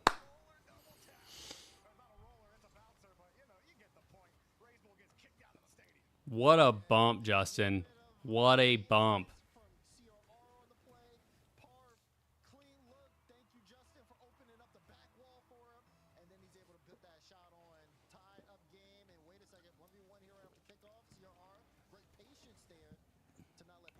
Oh, he's cooked. CR didn't. He missed the boost. He missed the boost. Oh, but then he got the boost. Oh, and he got bumped. He's gonna grab the other boost though.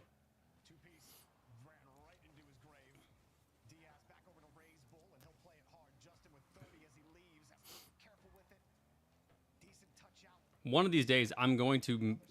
I've been threatening it for a long time, but the most important high level mechanic. I say high level. The most important mechanic in Rocket League is redirects, but nobody believes me.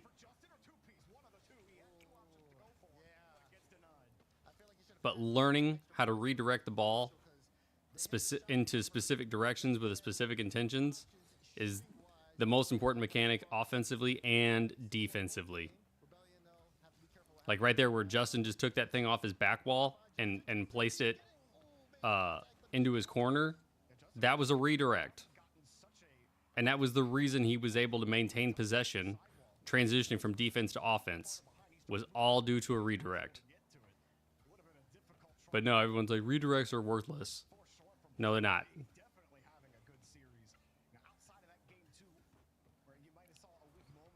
You need to learn how the ball travels. Oh, no.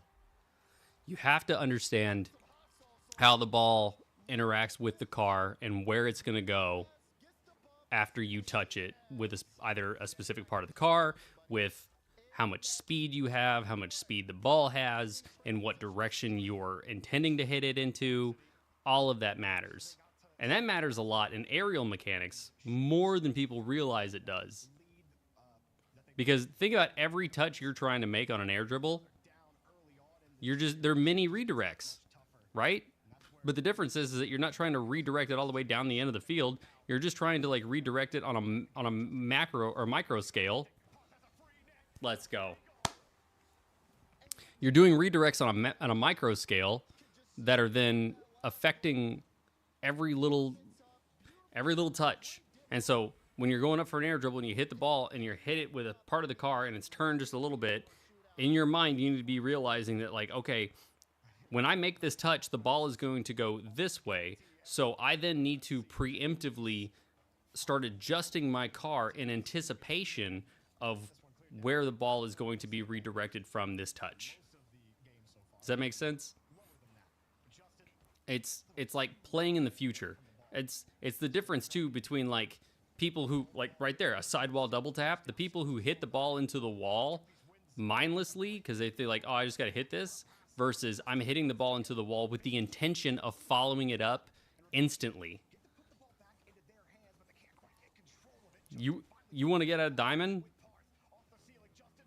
Learn how to hit the ball with intention. Don't just hit it to hit it. Hit it specifically in a place. How did he have so much time to do that? Holy shit.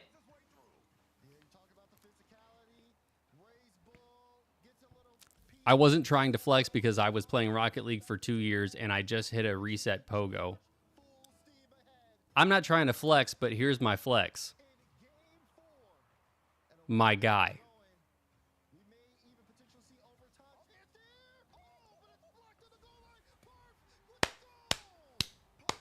Got him back. Dude, Complexity is playing sloppy as all get out. How is Rebellion not just hitting them with the dookie stick right now?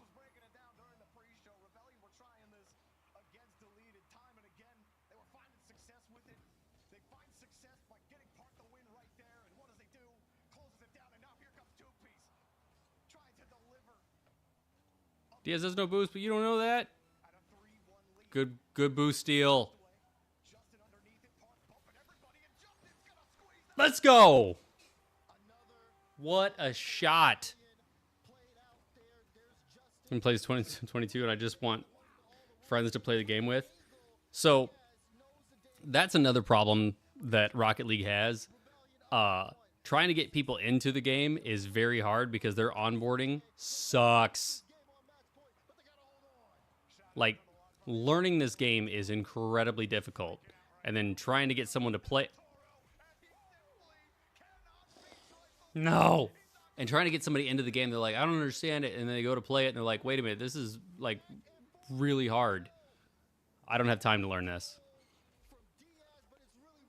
But it's because the tutorial of this game sucks and does not explain how to play the game properly. It is? Yeah. Okay. What do you want to do with that information? Go to Grammy. No, it's not time to go to Grammys yet. It's been a minute. So? Babe. So I need to get out. We're doing a watch party right now. Daddy, Mm-hmm. can I have a piece of gum? Yeah, go for it. Yeah. Hey, Daddy, Mm-hmm. can I have some candy? No, you already had a Pez this morning. And then you ate all my yogurts.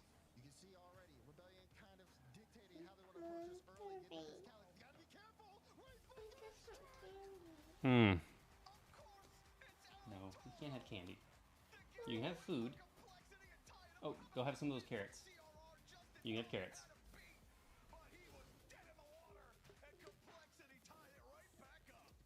Damn. I wouldn't say PC players are the most toxic. They just have they have more ability to be toxic because they can type. They can articulate their thoughts more than just quick chat will allow. That is the beauty of PC players. They don't have to just say what a save. They can also say what a save and also what your mother does for work and how she smells funny, all that.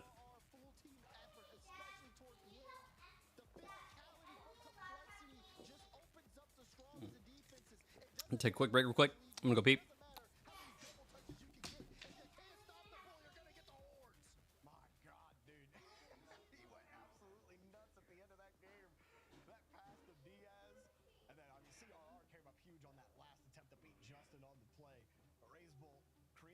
momentum downfield. 727 score. 2 goals on 4 shots. 4 saves to boot. This is the kind of match I expect between Rebellion and Complexity. This is what I like to see. Rebellion aren't falling over. Complexity are creating these opportunities. You said it, like par 3 for 6, and they lose. I mean, that's tough. It's like you need everyone to be playing well, and I feel like everyone has been on Rebellion, but Complexity are matching up touch for touch. Yeah, I mean, Rebellion's offense has been rising as the series has gone on.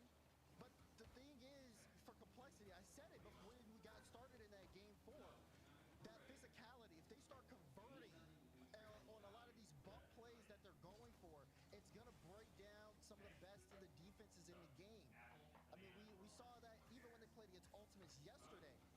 And so it was really just, okay, who can output more offense at this point? And it was Complexity that time around. But we still go on. No one's used the timeout yet. This series has been close, and teams are elevating. We've been into some good Rocket League in this game, and it's only going to continue. It has been tight the whole way through. Tough shot. It was a quick one. Justin gets there in time. Raise ball. Dribbles right by 2-piece through the midfield line. There's no real threat there from Complexity. Back into game 5. Backflips. And still, Yeah, I had to turn off the chat. CRR lets it go from Raise ball. I like the chat. Parth gets there again.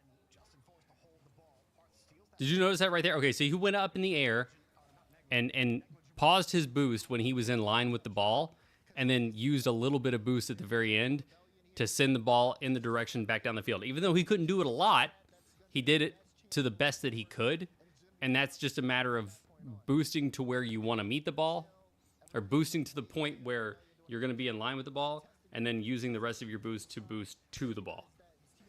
So again, it's that A to B, B to C sort of deal that I was talking about earlier. Tough to actually find that purchase consistently, though. Justin has to use a lot of boost to get underneath this. You get by Diaz. Everyone on Rebellion inches. Who's he passing that to? Got both angles locked down, and there's still no shot. Raiseball's just in the way every time. Diaz kind of threatens the inward shot and took the 50 straight on. Wasn't enough to give Complexity Ooh, almost got a little pinch goal there. the ball there, but you love the ideas from everybody behind the 50s. Everyone's really trying to outsmart the other. Just on the simple 50s, not even on the fakes that you might see, not even on like a threat for a bump, we're going to go for the shot or whatever. Sometimes it's just the simple stuff you're trying to mind game them on. Speaking of mind games, Parth, a couple of these plays, he's been upfield. Ooh, buddy. Harass the defense as much. Oh, Give a Raiseball a taste of his own medicine. It's been slowing down Complexity offensively. there's the pass. There's a shot, and there's a goal. Damn. Strikes for Complexity. I hate when you can see it happening and you're like, they're not prepared for this. Moving out of a play. Parth recognizes it, and he takes the inward angle, but CRR had him beat. That was 125 kilometers per hour. Sheesh. It's a fast shot. Slot, top corner. Great execution there for Complexity. Oh, now we're just sitting in the house. Boys, slow it down. One at a time. One at a time now. Rebellion have 4 shots as a team. There's another one. Yep. He comes up big. 2 back-to-back goals for Complexity. And you hate to beat Justin in this position. You turn off. 2-piece also turns back. Nobody goes to challenge Raiseball on the play. Golly, you got to challenge, man. Chance. 2-piece is coming back. First and second, man, when you transition from offense to defense, your objective is to dispossess. Disrupt and dispossess. Move a little sooner than that. Justin had it, but he had turned off early. 2-piece was already coming back. And that's just not what you want to see if you're a Oh. Rebellion fan. You want to see the bull Oh, and their offense needs to come alive here in the final 2 minutes. come on, 2-piece. You got boost. You're second. Offense was, had good ideas. Execution Get that. Get that. Yeah, looking for bumps. Okay. It's good pop up. Justin's up. Oh, he's got that skunked. Okay. Good block. Double commit on the save. There it is. Easy. Dude, when you can make the defense double commit, It should be a guaranteed goal every single time.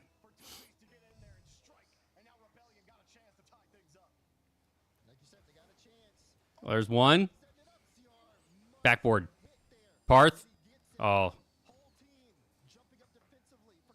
Oh, no. That's a mistouch.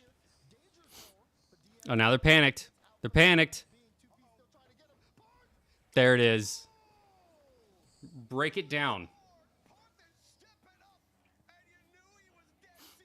Oh, they thought he was going to get the double. He did not. Faked it.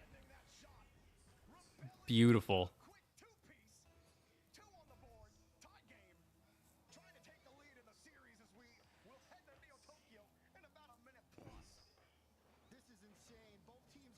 All right. Flick up. That's fine. All right. Popped up. Immediately, Justin turns around. Good job. He's got full boost. He's waiting. He's waiting. Two-piece just going to go here. All right. Oh, good dunk. Off the corner. Up. Oh, what a bounce. It's high. Oh, two-piece was in a spot. Parth with a good backboard catch. Justin, good challenge. Oh, he doesn't see it. Oh, good cover. Yep.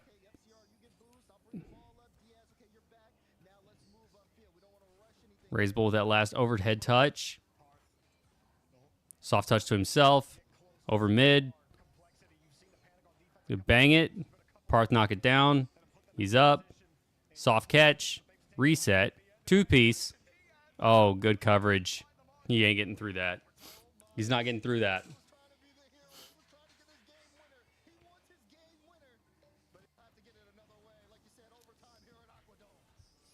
Oh. Oh. Parth double. Oh, good block. Holy smokes.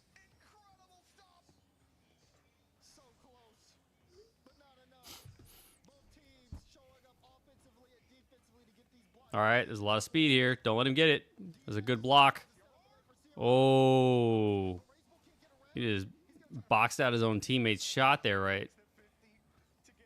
Parth off the back wall. Oh, good coverage. Try to turn it sideways, though, to get the 50. Oh, no, too much. It was the third, man. They weren't watching the third. Oh. Damn.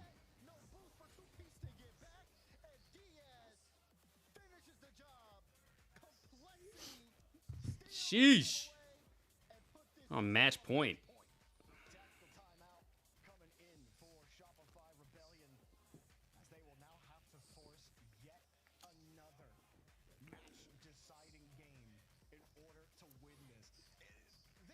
All right, chat. Who are we thinking? Who do we want to win this? Do we want Complexity or Rebellion? I gotta know. I'm all for Shopify. I want to see them. I want to see them pull out something fun. I think they're a good team. They deserve it. Not that Complexity is a bad team by any means, and that they don't deserve a good win. But like, I want to see Rebellion go deep in this one. What are you guys thinking? I mean, we're talking about this is Rocket League himself. Justin, the man, the myth, the legend.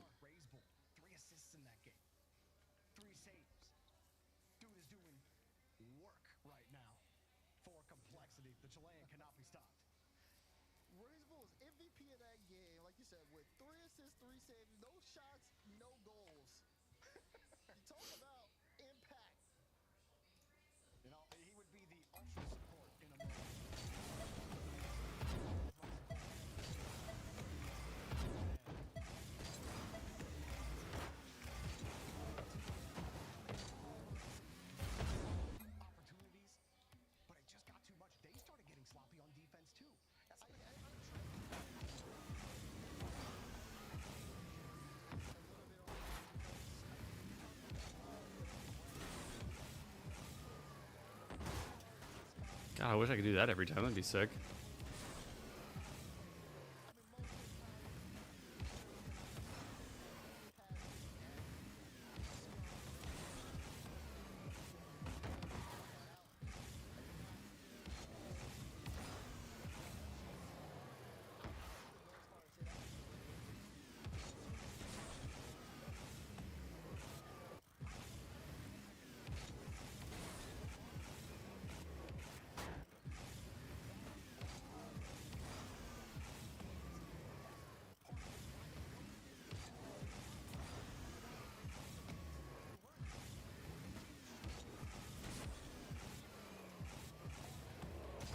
Oh, game's back up.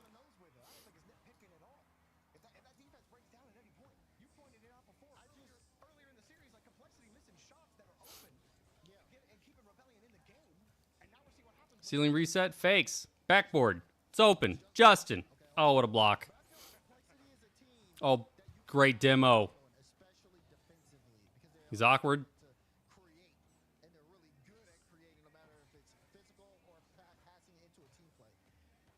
Oh! What a good shot placement. Holy cow. Saw I was backwards. Knew what to do. Oh, that's sticky. All right, that's all right. Justin's there. Faking. Good 50. Two-piece to cover. Oh, no, he got... No. Thank God Justin's in net. Oh, Parth, you should have been up. Why did you wait, my guy?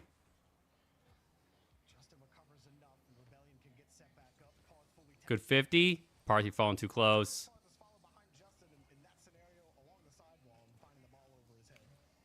Yeah. Good touch.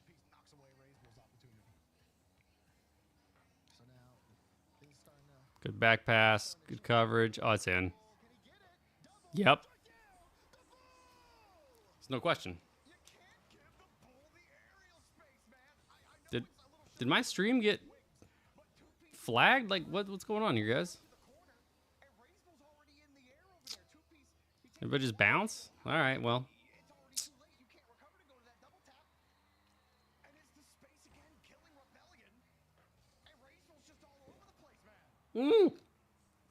Go.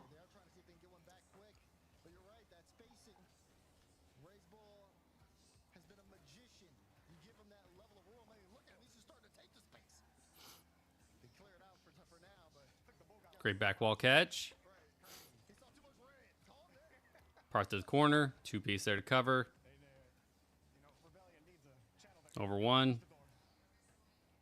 I love that Justin's looking for bumps. He got one. Oh, no, guys. Somebody go. Somebody go.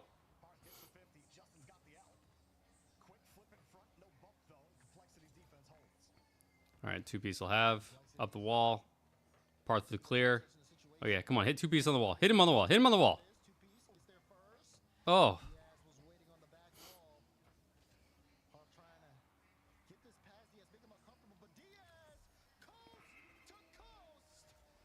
Damn.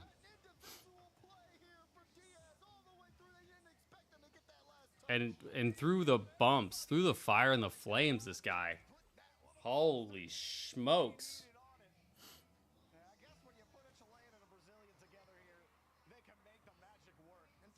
He's going to take his time. Guts one. Oh, good cover. Damn, that was a good 50.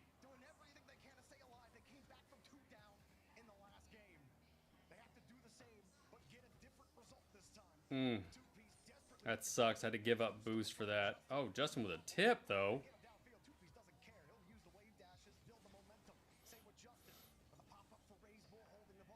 Yep, Justin steal a boost. Get a bump. Okay. They're playing physical. I'm digging it. Somebody up. Somebody up. Nothing. Come on. Good shot. Let's go. Way over there. Slotted. What a shot.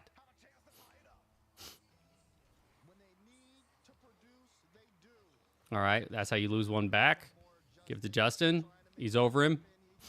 All right. All right, 50 middle. Oh, all right. Justin's back. Justin's back. Good bump. Damn. Over piece. Piece him up. Oh, what a bump. See? Right there. Justin hit it into the spot and knew where it was going to go before it even left the ground. That's playing with intention. Oh.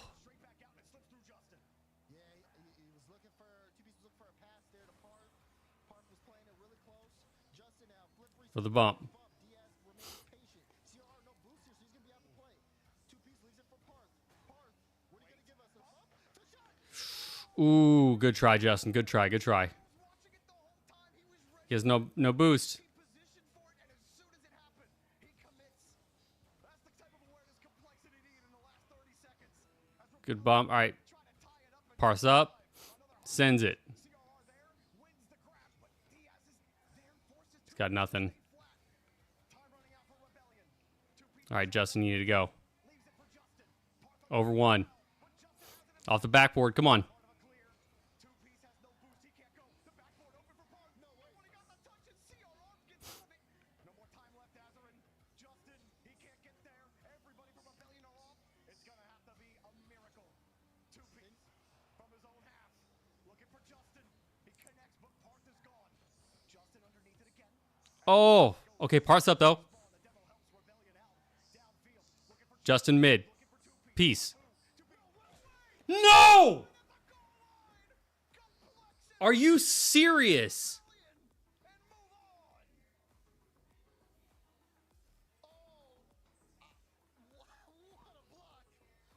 No fucking way. I can hear it. They needed a hero. They almost found one in two-piece. But the denial of all their hopes right there on the goal line. Complexity will not I would need to see a replay of that. open two. How? What's the rest of the day gonna look like? This is absolutely crazy. I mean, we had a couple long overtimes in that last game. Dude, that was Either way, and speaking that was bonkers. top four since the caveman era are obviously a story to be following, but this right here, I mean, Rebellion and Complexity going blow for blow. I just Rebellion couldn't get over the hump. The bull proved to be way too much, and now Complexity move on and get the chance to play against NRG to make it to the grand final. Way more Rocket League to go before we get there. Back with more after the break. Oh, we didn't even get to see the final goal. Damn, that sucks. That was garbage. All right. Well, hey, I hope everybody found this stream video entertaining. I'm gonna go and I guess hang out and live the rest of my day in peace. But yeah, until next time, look forward to it, and we'll catch you guys on Tuesday, Wednesday. What day do I stream? Is it Wednesday? Definitely Wednesday. Anyway, all right.